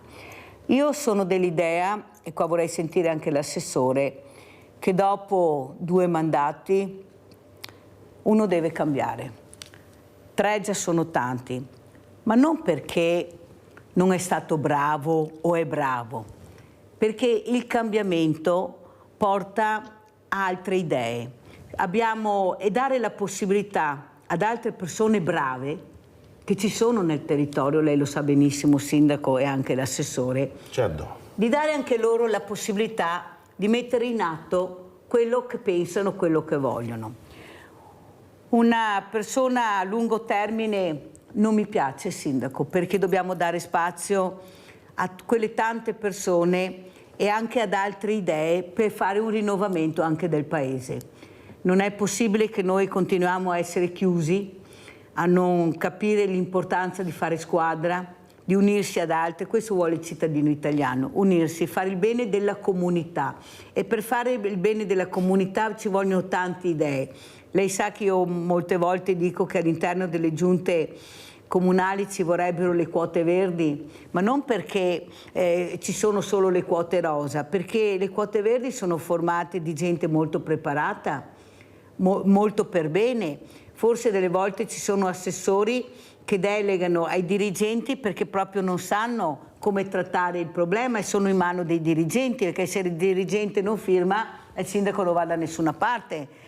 Questo è un grande problema e questo è dovuto per l'incompetenza di certa politica. Hanno passato il cerino e così io mi tolgo il problema. Il problema è che certi dirigenti poi vogliono dettare anche la linea politica perché hanno il potere in mano. Non so se sbaglio, assessore. No, condivido. Allora io penso che, come ha fatto e ha detto bene lei, io mi metto da parte, adesso faccio andare avanti altri, mi occupo sempre di politica, però in un'altra forma. Cosa dice assessore Bertocco? Condivido pienamente il suo pensiero, anche se noi nel nostro paese ne abbiamo usufruito di questo terzo mandato, però il mio pensiero è per fermarci ai 2 mandati. Abbiamo lottato per i 2 mandati proprio per il cambiamento, per poter cambiare, per poter introdurre nella politica nuove leve, gente giovane con idee innovative, perché magari uno dopo 3 mandati sono 15 anni e secondo me è ora di cambiare. Anche per sentire anche altre idee. Cosa dice il sindaco? Lei l'ha capito da un pezzo questa cosa, nel senso che il rinnovamento ci vuole, non a caso anche la Lega sta cercando di fare formazione politica ai giovani. Io dico sempre che la Democrazia Cristiana avrà avuto mille problemi, 1000 sbagli, però ti faceva fare un percorso, non è che diventavi assessore per caso, dovevi guadagnarti. Ecco, forse adesso è troppo tutto facile, l'amico dell'amico, funziona così, i bandi, sì, tutto legale, poi vediamo chi vincono i bandi. Capisce che i giovani anche che guardano, che sono molto attenti, forse sono più illuminati di quello che pensiamo e riescono a capire che forse veramente c'è qualcosa che anche loro possono fare. Io ho avuto ospiti i ragazzi di Vaia, questi ragazzi che con legno riescono a fare delle cose meravigliose e solo ascoltarli era un piacere. Tanto è vero che c'era un assessore, ecco l'assessore mi sembra, adesso non mi ricordo, Zanchetta mi sembra che ci fosse, che aveva proprio il portacellulare fatto da loro che lei De Bernardini gli aveva fatto conoscere ed era entusiasta e ha detto li voglio ancora nel mio comune per cercare di dare questi messaggi ai giovani. Prego De Bernardini. Ma Mirella, io non voglio sempre ricollegarmi al libro, però io l'ho scritto nel libro, un mandato per un sindaco, sto parlando soprattutto dei piccoli comuni, un mandato è poco, 2 mandati vanno bene, 3 mandati sono troppi, quindi l'ho scritto, non posso essere smentito. Però bisogna anche dire un'altra cosa. Rocca Pietor è stata testimone di un cambio importante, adesso c'è un sindaco giovanissimo, credo sia uno dei più giovani della provincia di Belluno, poco più di 26-27 anni. L'ho avuto ospite, è vero? L'ho avuto ospite. E quindi il cambiamento c'è stato e anche forte. L'unica cosa che la mia esperienza dei 15 anni da sindaco e 5 da consigliere che ho fatto è quella che mi sento di dire: va bene il giovane, ma però bisognerebbe fare un minimo di percorso prima. Non è una critica verso il sindaco di Rocca Pietor attuale, ma è un dato di fatto. Un minimo di percorso, un minimo di gavetta, un minimo di curriculum te lo dovresti fare. Quindi 5 anni da consigliere, perfetto, 5 anni meglio in giunta, e poi fare il grande salto e diventare sindaco, credo che dovrebbe essere obbligatorio. Esattamente come per i parlamentari a Roma o in Europa dovrebbero fare un passaggio almeno in una giunta di un comune, almeno 5 anni. Sentiamo l'assessore Bertocco. Condivido tutto quello che ha detto il segretario, visto che ci troviamo anche d'accordo, perché sono anch'io segretario della Lega Nord, e nell'occasione di Vaia abbiamo creato un'altra cena dove abbiamo raccolto dei fondi sempre per Vaia. Sono d'accordo su quello che dice, che una persona non deve essere eletta perché è simpatico, perché è esuberante, ma bensì deve farsi la gavetta, e sono d'accordissimo. 5 anni da consigliere, 5 anni anche magari da assessore, e poi fare il salto magari come sindaco. Ecco perché io non sono d'accordo che abbiano levato le province, perché secondo me era una scuola politica, una fucina per creare dei nuovi responsabili politici, dei nuovi politici, insomma. Il problema è che le proposte ci sono, è che non andiamo avanti. Le province ancora non sappiamo che fine faranno, siamo nel 2024, mi sembra, ok? La legge del Rio ha i suoi anni ormai, certo, però la legge elettorale non viene cambiata, nessuno ne parla, è quello che vorrebbe il cittadino, ritornare alla preferenza. Poi sbaglia, problemi, ma almeno ho questa possibilità. Come faccio con il sindaco? Il sindaco lo eleggo io, so chi è, so cosa fa, ecco, premio se ha seminato bene, perché lo premio, lo ricandido perché certo, veramente certo, sono stato contento. Se sbaglia lo seguo e va a casa. Perfetto. Questo si fa a livello comunale. Il problema è che io vorrei capire, e chiedo anche a De Bernardin, lui adesso è anche segretario della Lega, molto importante, anche a Bertocco, il problema è che non riesco a capire quando si fa la squadra con gli assessori.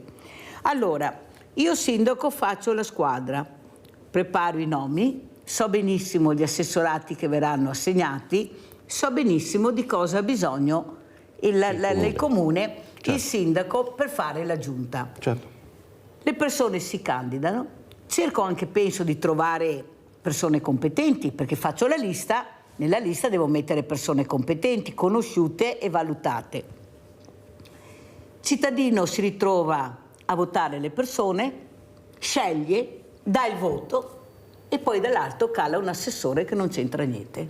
Non è stato votato, è più competente, io non ci credo perché ho guardato le liste, mi sembra che sulle liste c'erano tutte persone che sapevano e si sono candidate, hanno messo anche del suo, e poi dall'alto arriva questo nome che nessuno conosce, magari neppure che si occupava di questa materia, perché la politica ha deciso così, la segreteria ha deciso così. Capisce che il cittadino rimane un po' contrariato, certo, sì, quello che si è candidato, che ha speso anche del suo, perché bisogna che anche economicamente ci credi, ti impegni, viene messo da parte e fa il semplice consigliere. Non le sembra, De Bernardin, che sarebbe ora di cambiare, nel momento che anche il sindaco fa la squadra, fa questa lista del sindaco, sa benissimo che ha bisogno di persone competenti, nella lista ci devono essere assolutamente Non è forse che anche le segreterie devono cambiare marcia? Allora, visto che su questa cosa è caduto anche De Bernardin, sentiamo a Bertocco cosa ne pensa. Non ci stanno i cittadini, si arrabbiano, non vanno a votare. E poi hanno ragione ad arrabbiarsi, e quello che volevo dire poc'anzi era che i partiti devono mettersi una mano sulla coscienza e dare un'occhiata ai numeri. Quando si va a votare si vede che il popolo vota al 52, 53, 55% e noi saremo governati quindi da un 20% di voti, dovrebbero capire che c'è qualcosa che non va. E qui dovrebbero intervenire di forza, perché se la gente non va più a votare vuol dire che è disillusa, vuol dire che dice io vado a votare ma non cambia niente. In Veneto gli dice mi sono andato a votare ma non cambia niente, è ora di cambiare registro secondo me. Io cambio anche tanti partiti perché non ho sempre votato quello, però alla fine mi ritrovo con un pugno di mosche in mano. Ecco, è ritornato anche De Bernardin, prego segretario. Sì, i problemi della montagna, Mirella, i collegamenti sono un po'... Tranquillo. Io mi sono un po' perso le ultime cose che avete detto, ma mi collego all'ultima frase che hai detto tu. Io sono in questo partito dal 93, sono quindi 31 anni che sono qua. Se dovessi pensare di cambiare partito in questo momento non saprei dove andare, perché ritengo che... Vediamo se c'è la connessione, perché in montagna è così. Allora, vediamo intanto la copertina del libro, che così riusciamo anche a capire cosa sta cercando. Eccolo qua che è ritornato. Ecco sì, qua la copertina. Prego, sindaco, segretario, niente, ormai per me De Bernardin è sindaco, non c'è niente da fare. Lo chiamiamo sindaco. Allora. Ecco, vediamo anche la copertina di questo libro. Prego, De Bernardin. Sì, perlomeno la questione dell'autonomia, che è comunque uno dei punti importanti che la Lega ha sempre portato avanti, nessuno ce lo può contestare, debba essere all'attenzione nel caso dei Veneti, di tutti i Veneti in maniera trasversale. Non capisco come un Veneto possa pensare di votare un referendum contro l'autonomia della propria regione. È l'assurdità più totale. Motivo per cui quello che ho detto prima, rimanere nella Lega per me è assolutamente basilare, soprattutto in questo momento. Bertocco? Beh, io dico, il sindaco ha nominato l'autonomia, io sono un fautore e desidero l'autonomia più veloce possibile e trovo che la contesta una regione che è già autonoma. Allora, loro hanno l'autonomia e non vogliono darla a noi. C'è qualcosa che non va? Parliamo anche di quale regione, perché bisogna fare anche i nomi della regione che non la vuole. La Sardegna o la Sicilia? La Sicilia. Tutte e due, cosa diciamo? E dopo andiamo più su anche? Sì. E come mai secondo lei, Bertocco? Non lo so, o che noi non le faremo mancare niente alle altre regioni, condivideremo sempre come abbiamo condiviso, ma i soldi che ci portiamo e ci guadagniamo noi, ce li teniamo qua noi. Che i soldi rimangano qua. Visto che lei prima parlava di volontariato, di cose che mancano, forse con la possibilità di gestire meglio i denari avremo la possibilità di avere più servizi per la nostra gente del Veneto.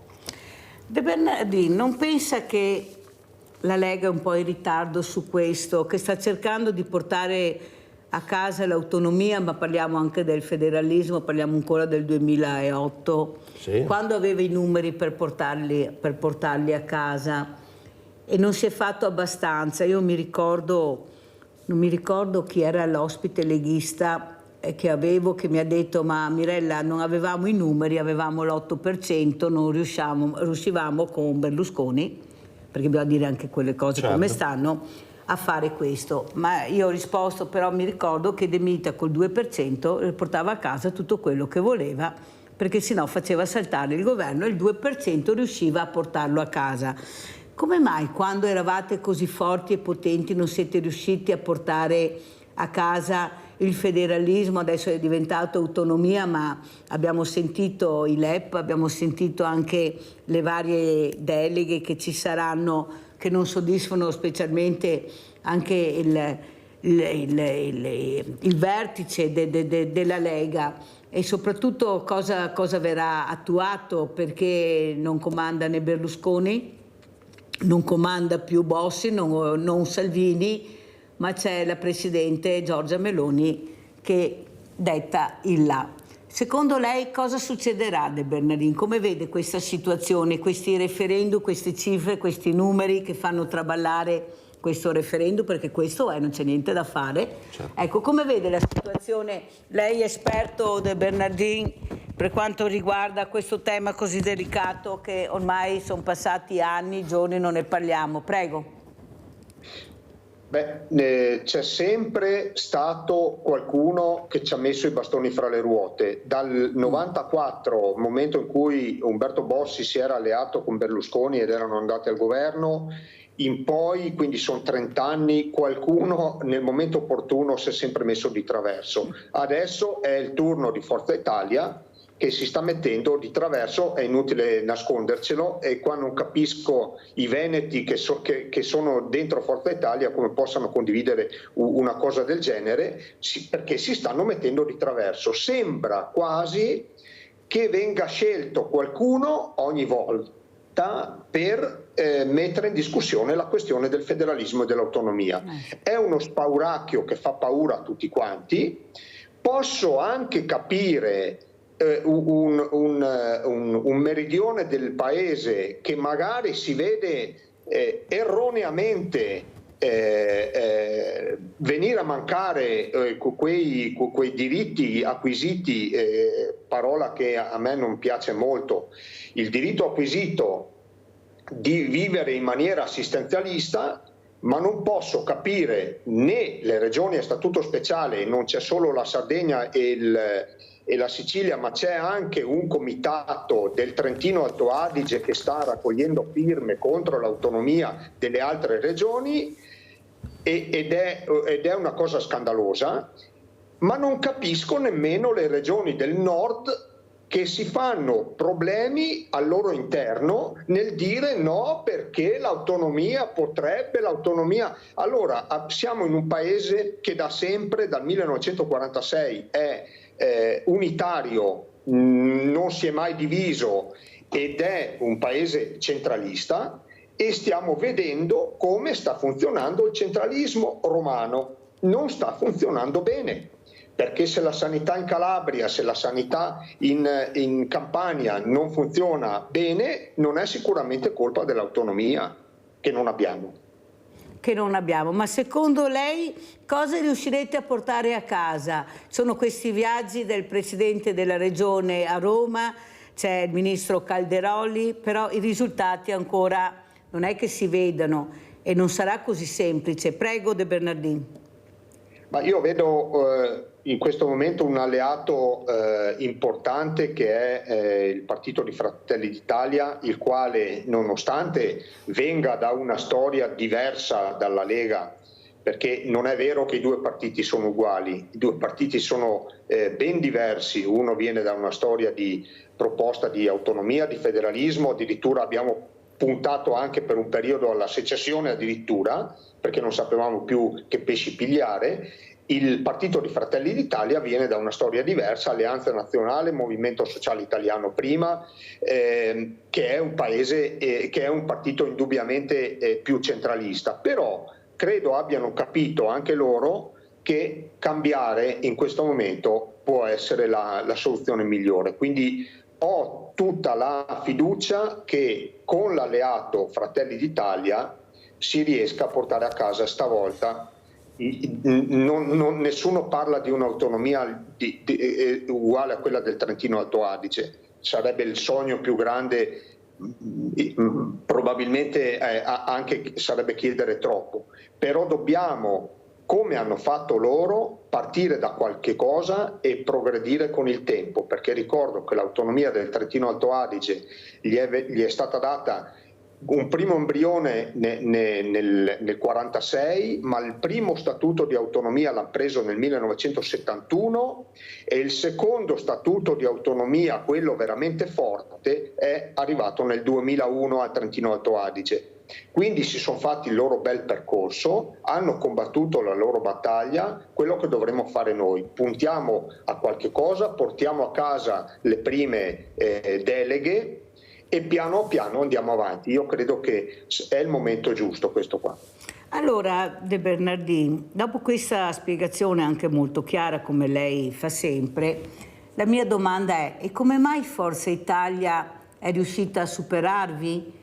Come mai, nonostante quello che lei sta dicendo, ecco, Forza Italia riesce ad aumentare? Ecco, secondo lei cosa c'è? Perché il problema poi sono i numeri, in politica contano i numeri, non c'è niente da fare, 1+1 basta anche un voto per vincere o per perdere, non è che ne servano tanti.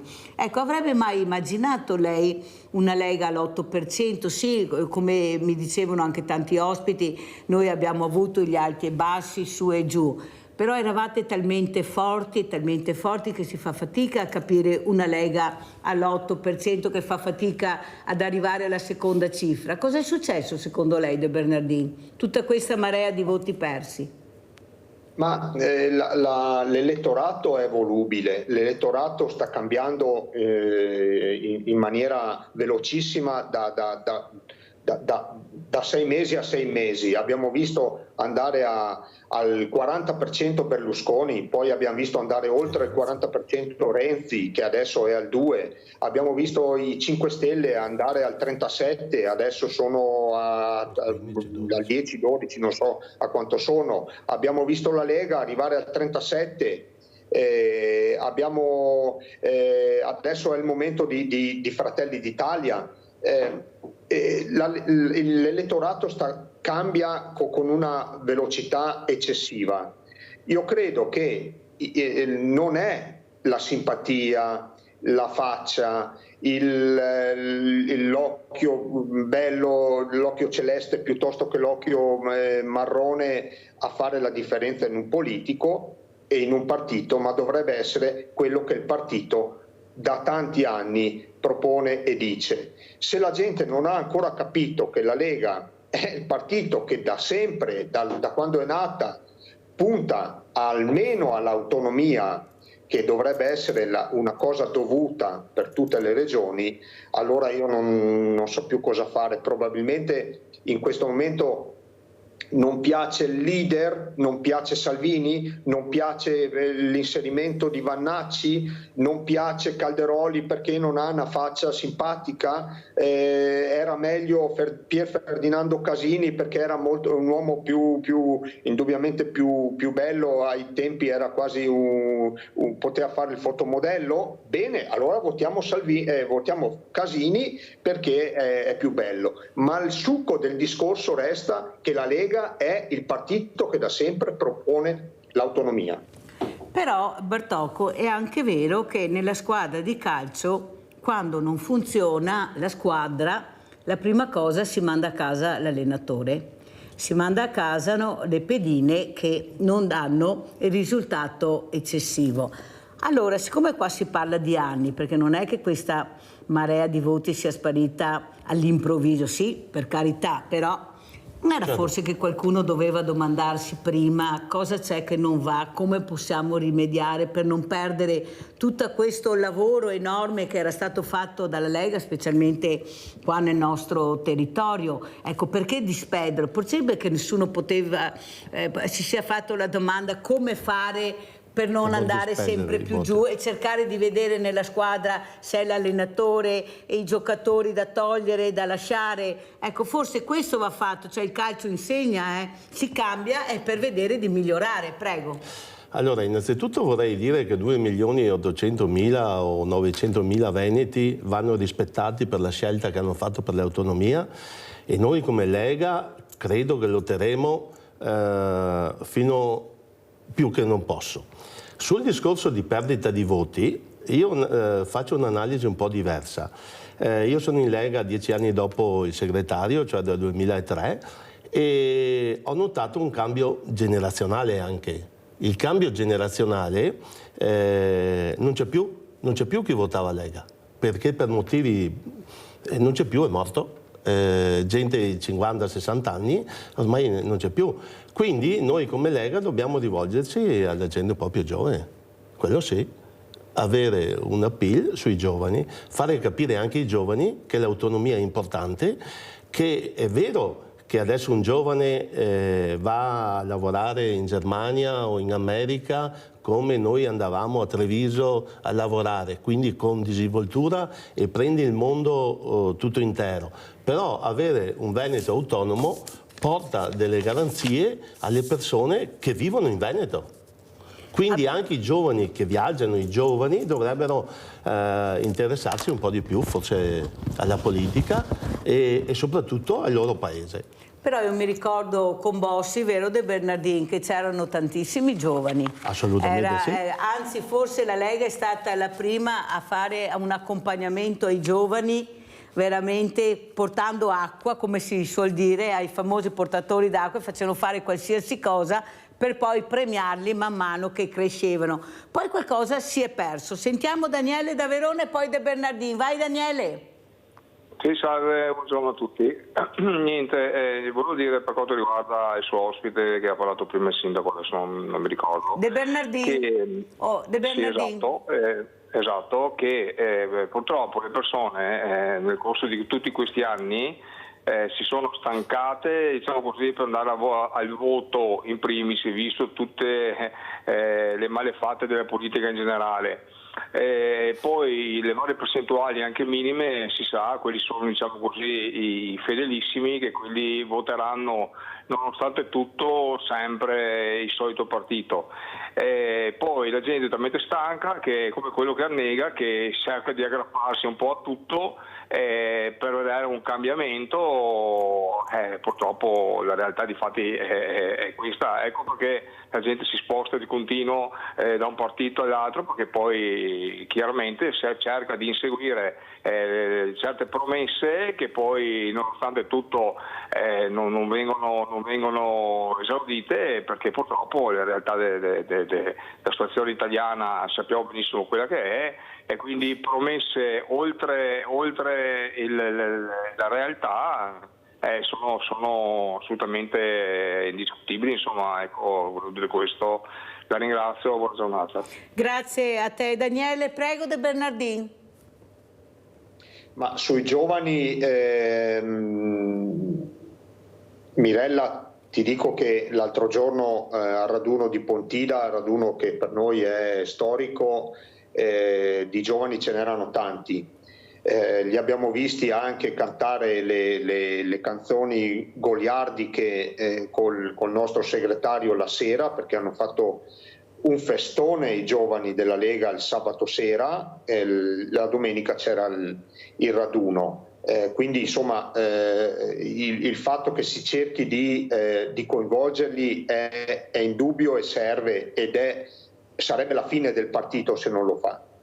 Ricordo al signore che ha appena telefonato che, l'ho detto prima, lo statuto, il primo embrione di autonomia al Trentino Alto Adige è arrivato con Alcide De Gasperi nel 1946. Il secondo statuto di autonomia dopo il primo, che era del 71, è arrivato nel 2001. Sono passati 51 anni. Il Trentino Alto Adige è autonomo in questa maniera, con tutte le deleghe possibili e immaginabili, gli manca l'esercito e poi sono uno Stato autonomo completamente, ci hanno messo 51 anni per raggiungerlo, quindi non perdiamo la pazienza, non perdiamo l'attenzione, ma continuiamo a combattere anche noi come hanno fatto loro, perché non è una cosa che si risolve.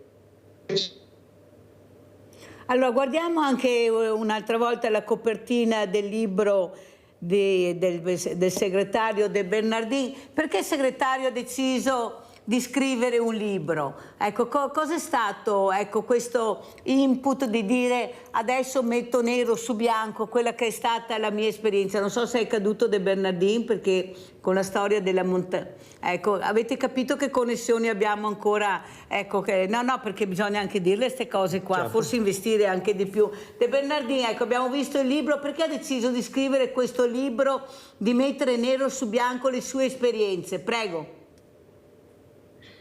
Ma mi sembrava una bella cosa. Io ho fatto, credo, un'esperienza forte da sindaco, perché me ne sono successe di tutti i colori. Non lasciare una traccia non sarebbe stata una bella cosa. Io ho mi risulta più facile mettere per iscritto. L'ho fatto in passato con varie pubblicazioni sulla la storia della mia terra, sulla storia della Marmolada, sulla storia della Grande Guerra. Stavolta ho pensato di fare una cosa diversa e di scrivere la mia esperienza. È una sorta di biografia, di autobiografia, che può piacere o non piacere, chiaramente. Ho cercato di non inserire la politica dentro il libro. Il libro è proprio una storia della vita di un sindaco, di uno dei tanti sindaci. Ci sono 8.000 comuni, 8.000 sindaci, e in passato, se andiamo indietro, ce ne sono stati migliaia e migliaia di sindaci, quindi non sono un'eccezione, non sono un Superman, ma ho portato solo un'esperienza che credo possa essere interessante, ringraziando nella primissima pagina la Protezione Civile, perché credo che sia uno degli argomenti importanti della nostra politica. In questo momento di cambiamenti climatici, avere una protezione civile efficiente credo sia assolutamente necessario. Senta De Bernardin, non dovrebbero premiare il ministro Giorgetti, che ha avuto il coraggio di dire, poi naturalmente smentito e zittito, saranno lacrime e sangue per tutti. Lui ha detto la verità, è questa la verità. Cioè la verità ha fatto male, è logico che ha fatto male la verità, perché fa perdere voti, fa paura, cosa succederà? Ma lui ha avuto il coraggio di dirlo. E poi lo ha ripetuto in maniera diversa, anche rivolgendosi agli altri ministri. Ma è quello che ci aspetta, perché i numeri sono quelli, il debito è quello. Cioè è inutile che ce la raccontiamo e che qualcuno, per paura di perdere voto, voglia mettere la polvere sotto il tappeto.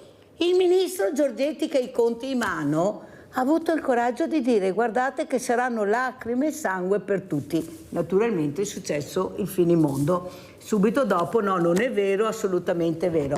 Perché non premiare chi ha il coraggio di dire la verità e supportare questa verità? Perché poi i cittadini lo vedranno, perché 1 più 1 fa 2, e i soldi che dovrò tirare fuori per sopravvivere, non per vivere, per sopravvivere, saranno sempre di più e ne ho sempre di meno in tasca. Prego De Bernardin, poi sentiamo anche Bertocco.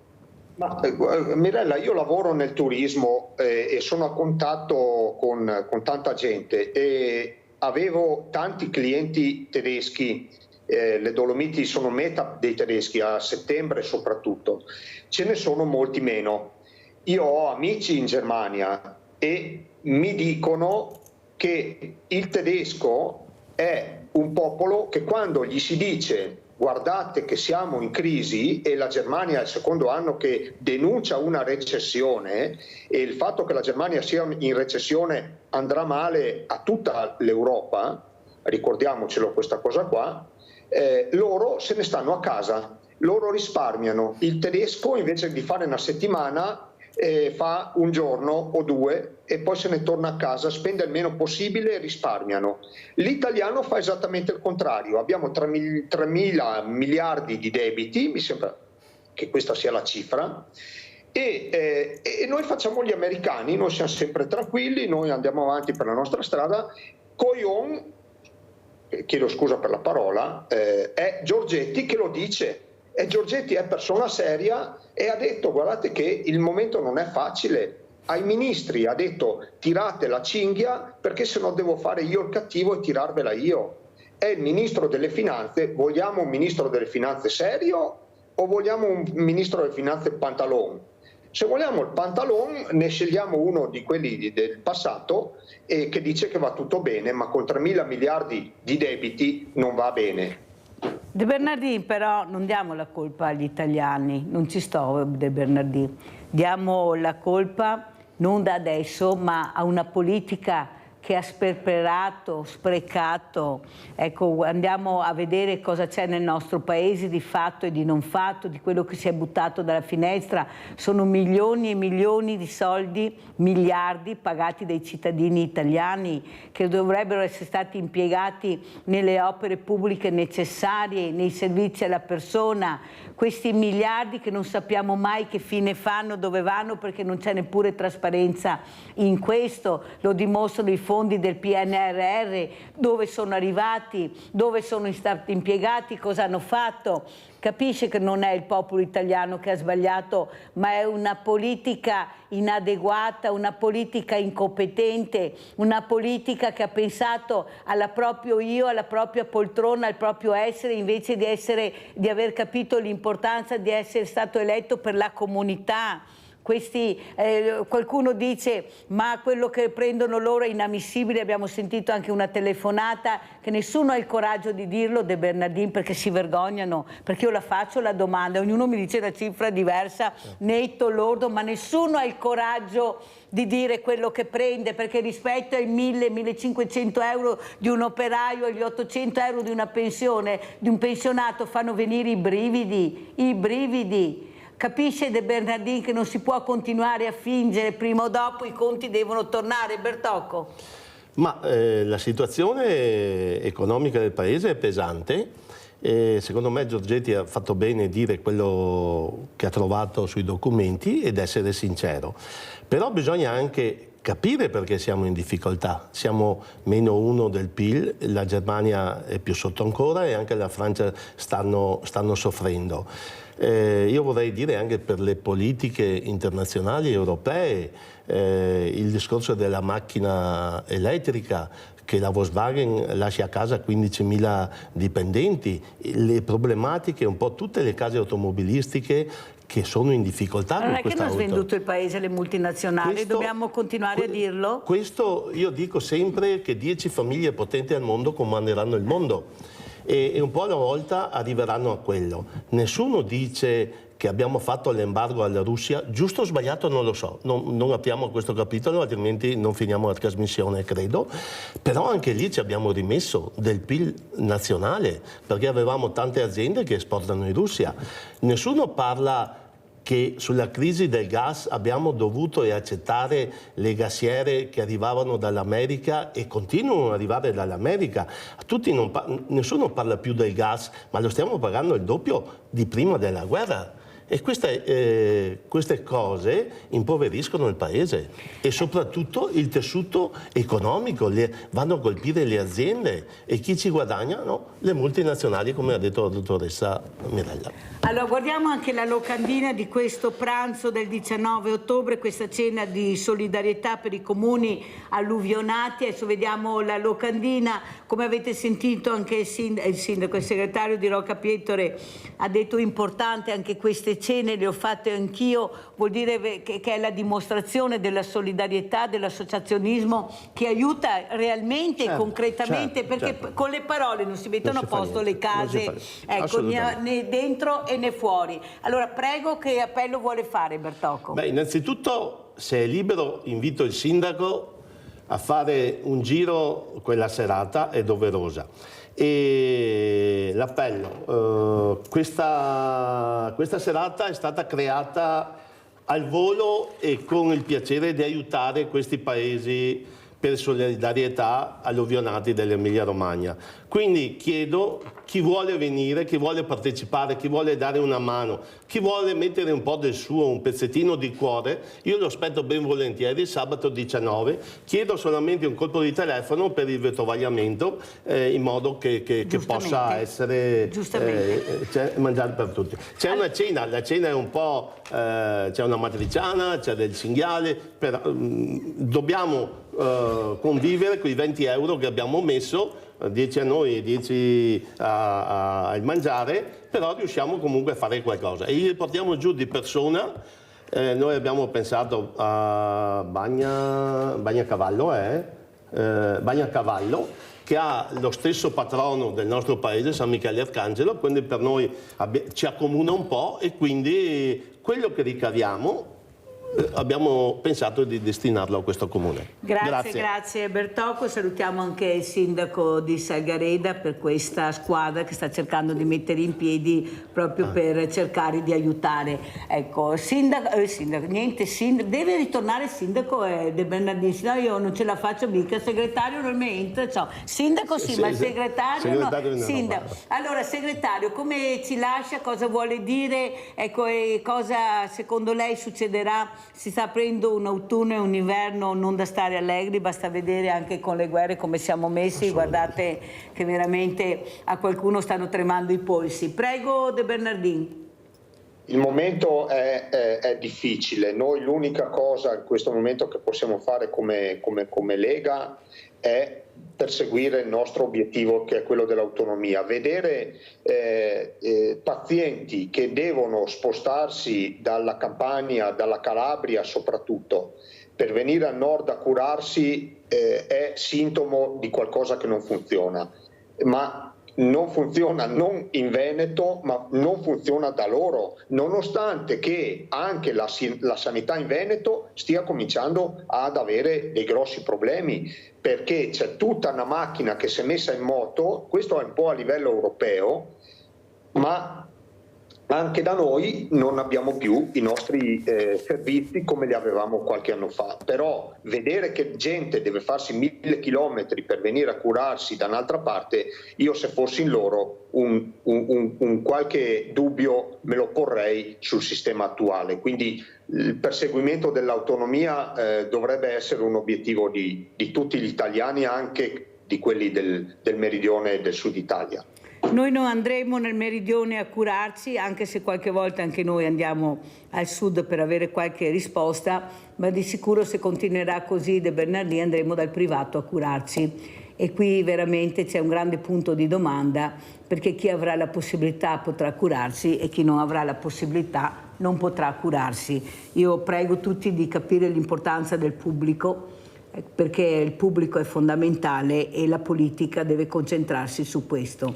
Ecco, sono molto preoccupata di quello che sto vedendo, di queste strutture vuote, perché non ci sono ancora i medici, non ci sono le squadre da mettere all'interno. Forse se avessimo dato più servizi alle persone e stare come eravamo, forse non sarebbe stato male. Ecco, qualcuno, i milioni, i miliardi, ha offuscato il cervello di qualcuno che è andato dalla direzione opposta su quella che doveva andare, che era il bene della comunità italiana e soprattutto le risposte alla comunità italiana che sta diventando sempre più diversamente giovane. Grazie, ricordiamo anche il libro di Andrea De Bernardini, Diario di un sindaco, leggetele, sentirete tante cose, perché De Bernardini ha sempre detto la verità è quello che pensa, e avete sentito anche in politica come cosa ha detto nel secondo o terzo mandato, compreso l'assessore Guerino Bertocco, assessore alla protezione civile, allo sport e all'associazione del comune di Salgareda.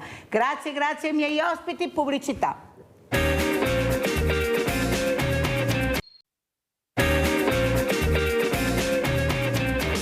Presento altri due graditissimi ospiti. Abbiamo in presenza Nicoletta Piovesan, presidente Veneto Imprese Unite. Grazie Nicoletta di essere qui. Grazie sempre a te, Sveglia Veneti. Saluto anche da me il dottor Renzo Cavestro, direttore Confagricoltura Veneto. Grazie anche a lei, dottor Cavestro, di essere qui, perché fino adesso abbiamo dato i numeri nel vero senso della parola, perché non capiamo più niente, siamo in stato confusionale, cosa si sarebbe dovuto fare, e non piangere all'ultimo momento, perché le risposte non arriveranno di sicuro a breve termine, però poi che ne pagano le conseguenze sono le famiglie, i lavoratori, e questo mi preoccupa molto, visto anche i licenziamenti che abbiamo anche in questi giorni sentito, e soprattutto anche nel mondo dell'agricoltura, dove c'è una domanda enorme e non si riesce a capire perché non si vuole dare risposta. Allora partirei proprio con lei, dottor Cavestro, appunto direttore Confagricoltura Veneto. Chi è che non ascolta, direttore?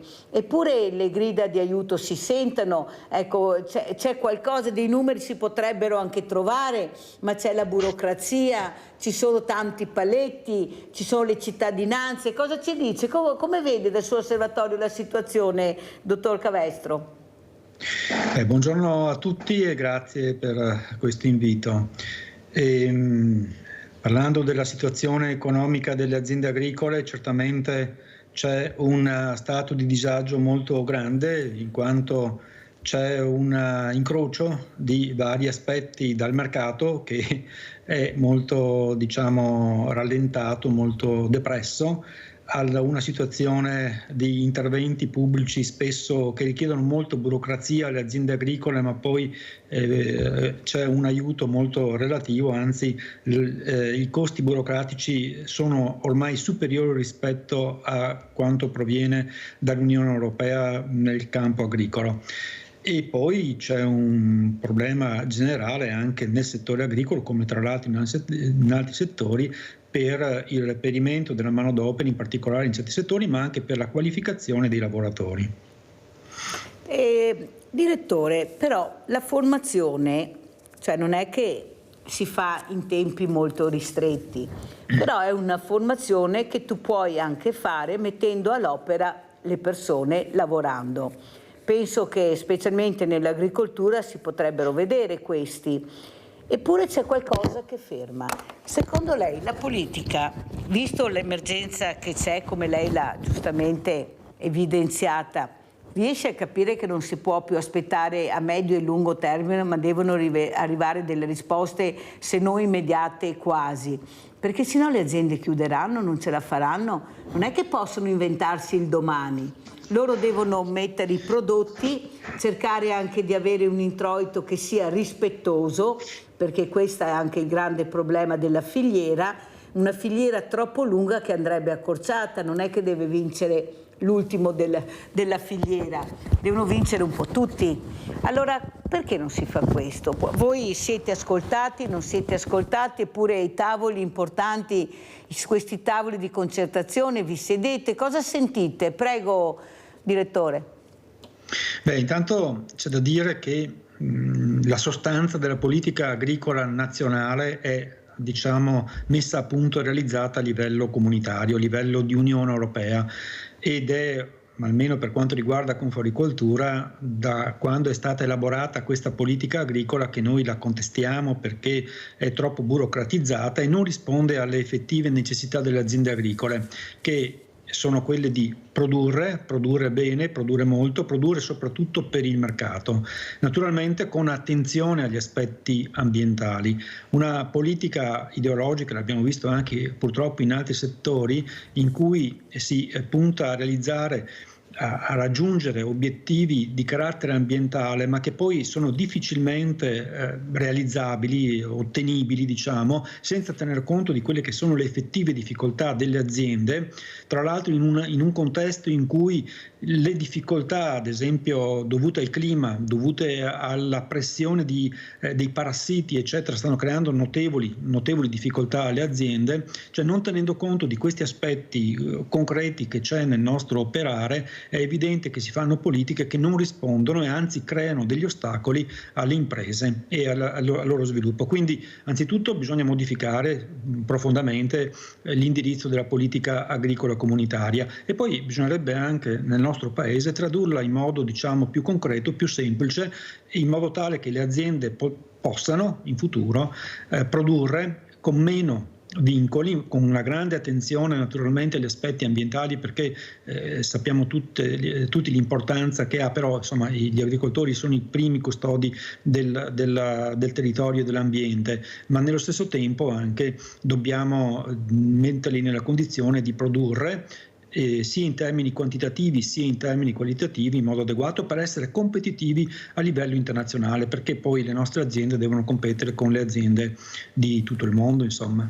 Abbiamo Antonio da Padova. Ciao Antonio. Buongiorno Mirella e buongiorno anche alla Conficoltura. Io andavo sempre a vendemmiare d'estate, quando delle volte ero diciamo in ferie, andava a vendemmiare, si andava a vendemmiare e si portava a casa dei soldini. Chiaramente ti portavi a casa i soldini, ma non è che i soldini dopo te li mettevi in banca e li usavi, i soldi che prendevi li usavi, te li spendevi per la famiglia, per cambiarti delle robe qui e là. Ed eravamo in tanti a andare a vendemmiare. Dopo il governo ci ha messo, diciamo, le tasse, addirittura giravano con gli elicotteri sopra, andavano a controllare e magari si beccava gente che non era in regola, faceva la multa. Cosa è successo? È successo che dopo facevano di nuovi i filari dei vigneti, solo che i filari venivano vendemmiati dalle macchine. Ma dico una cosa, ma il governo dove mette le mani rovina, perché se io andavo a lavorare, ma non è che andavo a lavorare per mia avidità. Tu vai a lavorare, ti sappi skate, ma i skate dopo li spendi e fai girare l'economia. No, niente, anche lì il governo ci ha messo lo zampino perché voleva acciapparsi anche i contributi di quei pochi operai, magari anche anziani, che andavano a lavorare nei vigneti. E questo è il risultato. Dove mette le mani il governo rovina. Difatti adesso nessuno va più a vendemmiare perché ci sono le macchine che vendemmiano. Ecco, voglio dire in poche parole, il governo deve sapere solo dove vanno a finire i nostri soldi e guardare di spenderli bene, non ciaparne degli altri e fregarsene dove vanno a finire i nostri soldi. Buongiorno e grazie. Abbiamo sentito anche le riflessioni di Antonio, adesso andiamo da Nicoletta Piovesan, Presidente Veneto Imprese Unite. Sono dei numeri dei negozi che hanno chiuso impressionanti, non solo a Treviso ma in tutte le città, specialmente nei centri storici ma anche nei paesi. Se fai una passeggiata e trovi un macellaio, un fruttivendolo, dice mamma mia che fortunata sono. Cos'è successo, Nicoletta? Io so che da tanti anni tu stai seguendo e stai cercando di dare anche un supporto a quello che è il commercio all'interno del centro storico, ti scontri anche con la giunta, cercate di fare comunità per il bene comune, cercare di capire il valore che hanno le imprese unite. Prego. La nostra operatività è sempre maggiore, per fortuna, perché siamo sempre di più, abbiamo numeri di associati che crescono e questo fa piacere, vuol dire che chi ci vede da fuori capisce quanto lavoro c'è dentro.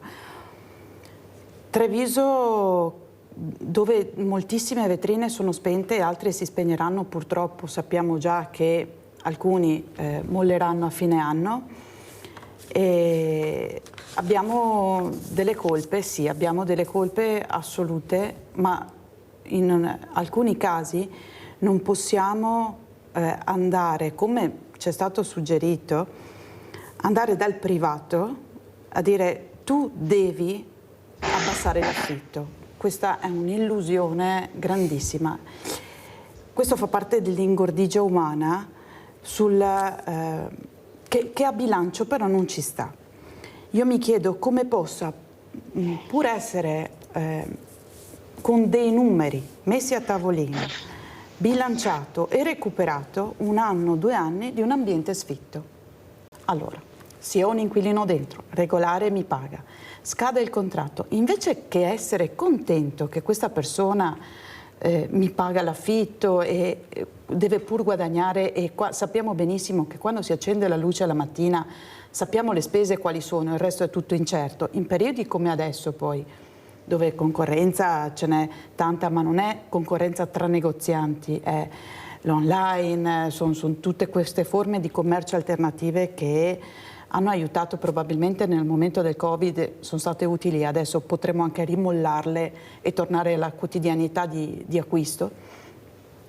Come possiamo pensare di chiedere scade l'affitto, ti chiedo l'aumento? Non funziona così. Lasciate che respiriamo, lasciate che ci rimettiamo in sesto e che abbiamo le spalle un po' forti. Nessun commerciante vuole arricchirsi a scapito di chi ci dà da poter lavorare e quindi da chi ci dà l'ambiente in affitto. Però le cose dovrebbero essere un po' equilibrate. Quello che come Veneto Imprese Unite abbiamo pensato di chiedere all'amministrazione comunale come supporto in questa richiesta, non la vedo una battaglia, la vedo una richiesta e sono speranzosa che andremo a parare alcuni colpi almeno di un po' di equilibrio, un po' di ritorniamo alla normalità. Andiamo a chiedere a chi è il proprietario che se il negozio è sfitto e chiuso deve per obbligo essere illuminato per una sicurezza di chi passa, di chi frequenta la zona, soprattutto nelle ore più buie e serali. E la pulizia, perché se abbiamo notato questi articoli che sono venuti fuori ultimamente, il Calmaggiore, un sacco di negozi sfitti. Sì, ma non sono solo sfitti, sono anche sporchi. Tutto il contesto del negozio è abbandonato, quindi le vetrate che ci vanno a fare i disegnetti, i ragazzetti, carte e cartine per terra, anche lì contarina, sarebbe un altro capitolo, però secondo noi il proprietario dei muri deve avere l'obbligo da parte dell'amministrazione comunale, che è l'ente competente su questo, di poter dire: io ti obbligo a tenere pulito, decoroso e illuminato per una sicurezza pubblica. Dove il comune non può fare, e ho sentito dei commenti che penso che siano detti così a caldo un po', il sindaco deve obbligare, il sindaco non può obbligare, il sindaco può consigliare sull'abbassamento degli affitti. Altra cosa, invece, si può mettere mani assolutamente sulla tassa del negozio sfitto, quella che è una parte di competenza comunale, quindi non chissà che cifre, però che magari potrebbero infastidire e far ragionare un po' di più il proprietario dei muri. Ma non è, Nicoletta, che forse è cambiato anche sia il potere d'acquisto ma anche l'acquisto in generale? Ecco, l'acquisto su internet, noi vediamo che sono in sofferenza anche le grandi case di moda, cioè si è orientati verso altri acquisti, più sul cibo, ecco, più sui generi di prima necessità, ecco, forse anche perché mancano i soldi nelle tasche per fare anche shopping, non è che queste famiglie abbiano tutta questa possibilità, e soprattutto questa difficoltà di arrivare anche nei centri storici. Io ho detto anche al vice sindaco che sono un po' contraria a queste manifestazioni in piazza quando si tratta di manifestazioni sportive. Abbiamo dei bellissimi spazi dove poter ospitare, perché a mio avviso i centri storici devono essere impegnati ad esempio sul tiramisù, su queste eccellenze che abbiamo, sui prodotti, ma le attività sportive a mio avviso, io poi l'ho vissuta e tu lo sai, non è che poi all'incasso vediamo il risultato, anzi 0 su 0, arrivano, guardano la gara e se ne vanno via. Ecco, forse dobbiamo anche capire e fare delle fasce anche in questo, perché le piazze sono per socializzare, per stare insieme, per divertirsi, ecco, per bere l'aperitivo. Non è che forse si sia passato proprio l'asticella, nel senso che tutti vogliono arrivare nella piazza e promuoversi, a scapito di quella piazza la paga profumatamente, poi non vedi i risultati, un colpo ai lavori, un colpo alla manifestazione, cittadini arrabbiati perché non riescono a entrare e uscire con le macchine, non abbiamo i parcheggi. Ecco, forse non ci vorrebbe una visione diversa di quella che è la proposta che tu fai? Dobbiamo ritornare alla qualità. Se abbiamo una ricerca della qualità su tutto, sull'acquisto, perché ci sono acquisti che si fanno è vero, può essere che manchino, magari, non so, una volta c'erano più soldi disponibili, però si cercava la qualità, il capo che poi, invece adesso va bene la maglietta che la lavo 2 volte e la butto via. Questo non va bene, bisogna ritornare a capire che la qualità va pagata al giusto prezzo, che nessuno regala niente, neanche nell'online, perché hanno forse addirittura più spese di noi, perché c'è un supporto e una struttura dietro una vendita online che non è proprio così facile. Che cosa diamo noi in più? Nei negozi è il rapporto, è il consiglio, è la ricerca che facciamo noi del prodotto che poi va testato e toccato con mano dal cliente che lo compra in quel momento. Se qualcosa non va, ritorna nel negozio e non siamo su un online che spegne un'accensione. Oppure mi faccio la foto e poi me poi lo compro, provo la scarpa e poi vado a prenderla in internet. Certo. Ecco, questa qualità, direttore, anche nell'agricoltura dovrebbe essere data. Io pago il prodotto, però esigo che mi sia dato un prodotto buono, un prodotto a chilometri zero, ma che sia un prodotto. È così difficile, direttore, far capire questo. Ormai si vende di tutto e di più, non tutti hanno la fortuna di arrivare a chilometro zero. Io devo fare la spesa dove vado nel supermercato più vicino, questa è la verità. Penso alle grandi città dove tocchi con mano anche la povertà, queste file di persone che vanno a prendere la borsa della spesa. Ecco, soprattutto la sete di lavoratori. Qualcuno dice indispensabile fidelizzarli. Cosa dice, direttore? Sì, ha toccato diversi temi. Allora, per quanto riguarda la qualità dei prodotti agricoli ed agroalimentari italiani, penso che su questo aspetto ci sia poco da discutere. È una qualità riconosciuta, la si trova nel mercatino a chilometro zero, ma la si trova anche nella grande distribuzione. L'importante è verificare che il consumatore verifichi l'origine del prodotto, si informi, e gli strumenti per informarsi circa l'origine e circa la qualità del prodotto sono ormai abbastanza consolidati.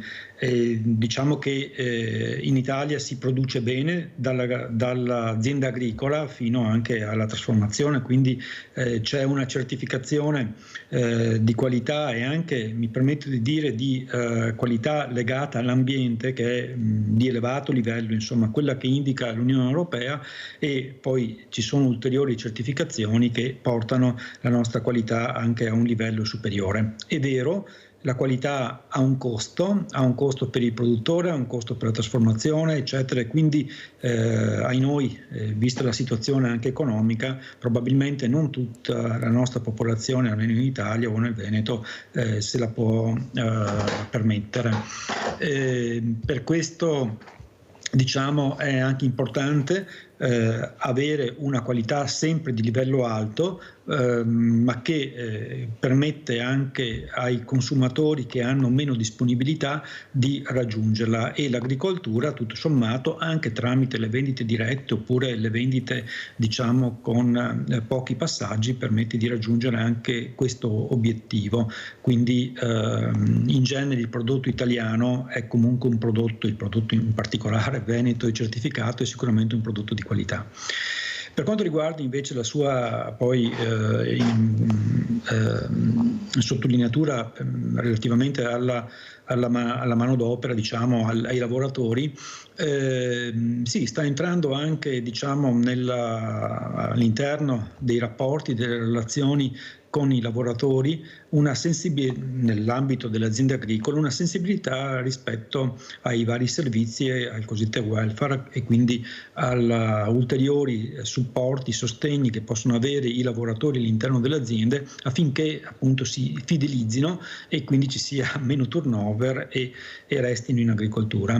Mi permetto però di dire che certe attività che ancora vanno svolte nel settore agricolo, come ad esempio la raccolta, il lavoro all'interno degli allevamenti, è comunque un lavoro ancora duro, difficile dal punto di vista fisico, nonostante ovviamente gli impianti moderni, nonostante anche le macchine agevolatrici che ci sono, però alcuni lavori purtroppo li riusciamo a fare all'interno delle aziende agricole soltanto mediante manodopera che proviene extracomunitaria, che proviene dall'estero, e che anche in questo caso comunque va trattata correttamente secondo le leggi italiane, naturalmente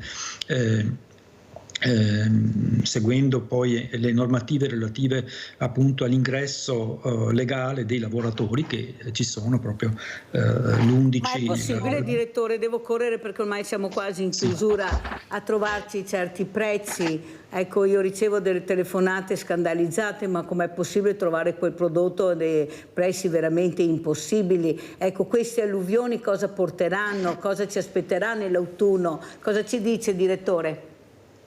Sì, purtroppo il prezzo dalla produzione al consumo subisce un incremento importante. La produzione normalmente ha un prezzo intorno al 20% rispetto a quello che si trova poi al consumo, e questo è un problema da una parte per l'agricoltore, che non sempre trova ripagata la sua attività, e spesso e in qualche caso gli tocca anche vendere il prodotto sotto prezzo, sotto costo, insomma al di sotto dei costi di produzione. Dall'altra poi abbiamo il consumatore che deve sostenere un prezzo elevato.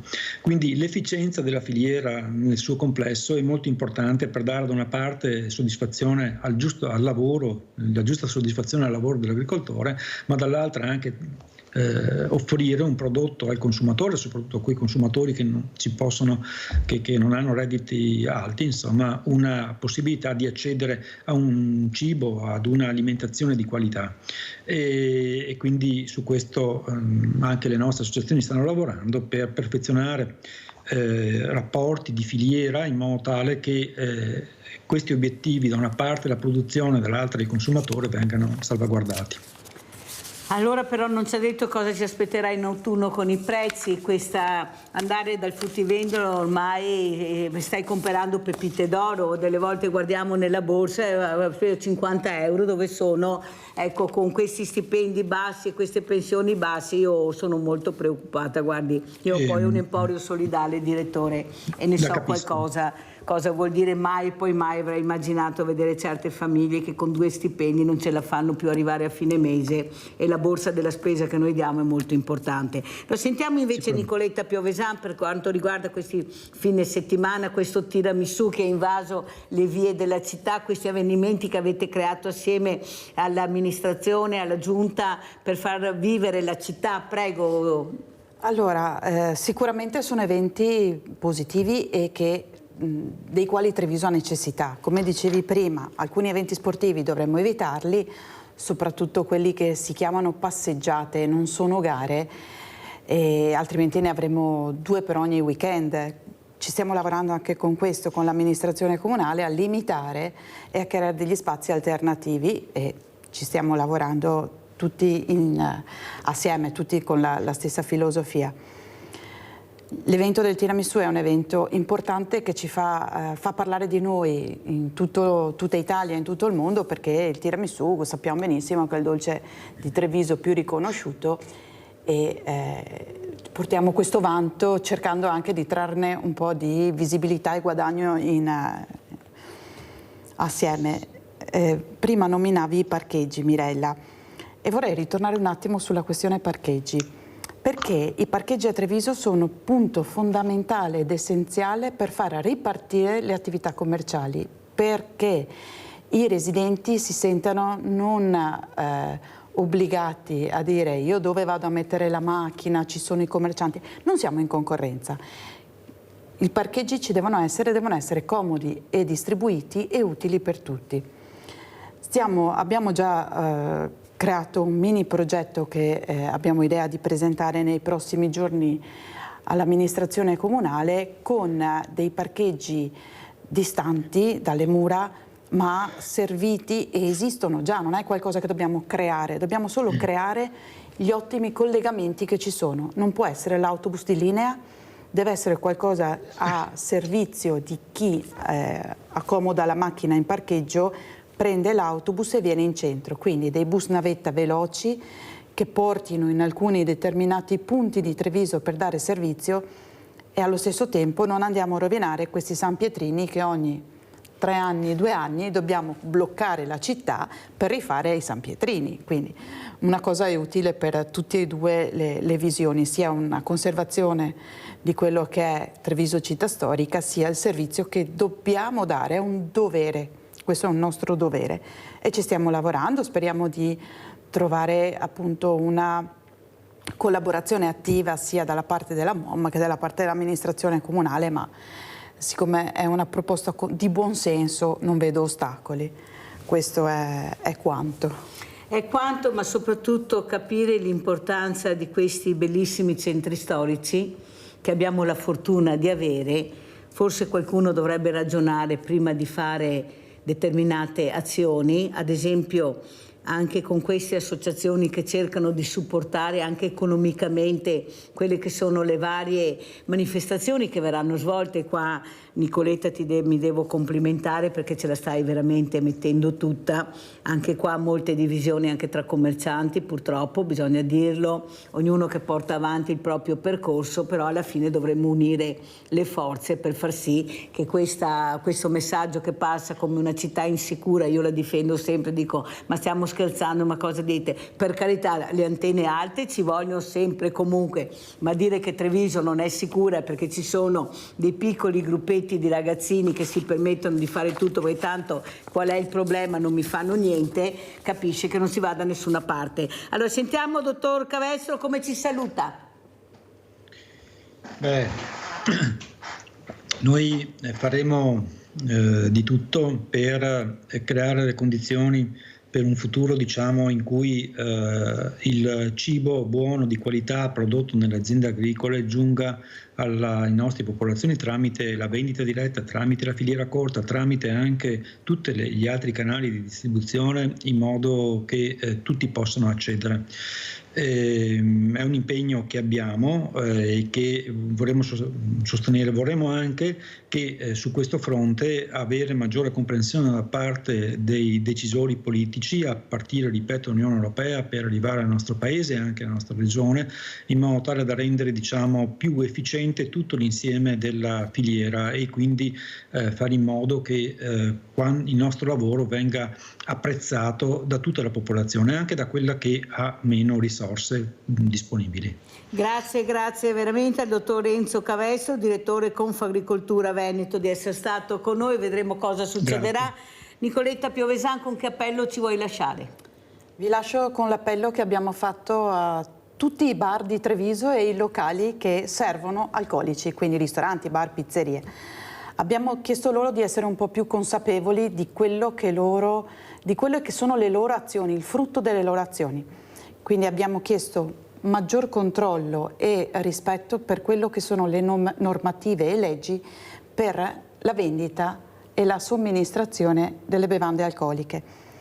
Un'allerta grandissimo per i ragazzi minorenni, perché dobbiamo non solo tutelare loro, le loro famiglie che magari pensano che siano tranquillamente a fare la passeggiatina alla vasca del sabato pomeriggio come abbiamo fatto tutti, ma soprattutto gli ambienti dove viviamo, perché un ambiente in degrado, una via in degrado non porta ricchezza nemmeno a quel bar che ha agevolmente concesso bevande alcoliche a dei ragazzini pur di far cassa, perché è più il danno che creano a loro stessi e a tutto il comparto vicino che quello che incassano. Quindi questo è l'appello che stiamo facendo da giorni. Abbiamo fatto degli incontri con alcuni di loro che erano un pochino più elastici nel non chiedere i documenti, quindi chiedete i documenti.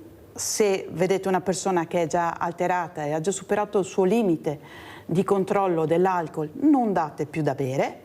Questo non lo chiediamo così, ma lo chiediamo perché è di legge ed è di buon senso. Questo è l'appello che fa la nostra Nicoletta Piovesan, Presidente Veneto Imprese Unite. Vi posso assicurare che ce la sta veramente mettendo tutta, però dobbiamo anche noi supportarla e cercare di essere vicino a quei pochi negozi che ancora rimangono e cercare invece che diventino sempre di più, perché bisogna che ci sia una offerta perché ci sia anche la domanda, e l'offerta, se è alta e svantaggiosa, di sicuro non arriverà nessuno. Grazie anche al dottor Enzo Cavestro, e adesso andiamo a pranzo con la proposta di Mirella. Fusilli alle zucchine. La zucchina è il frutto immaturo di una pianta erbacea annuale che produce dei fiori attaccati all'apice. Come per altri fiori, l'impollinazione avviene in natura in presenza di vento e insetti. Ma l'impollinazione può essere aiutata artificialmente per favorire la produzione. Ingredienti per 4 persone: 320 g di fusilli,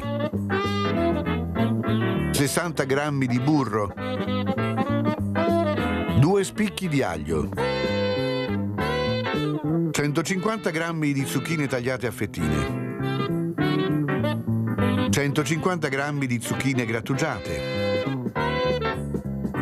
100 g di parmigiano grattugiato, olio extravergine di oliva, 16 foglie di basilico, sale.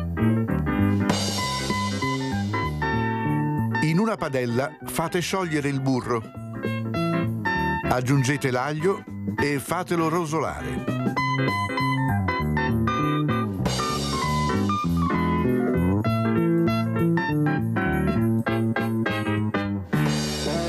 Aggiungete le zucchine tagliate a fettine e fatele rosolare.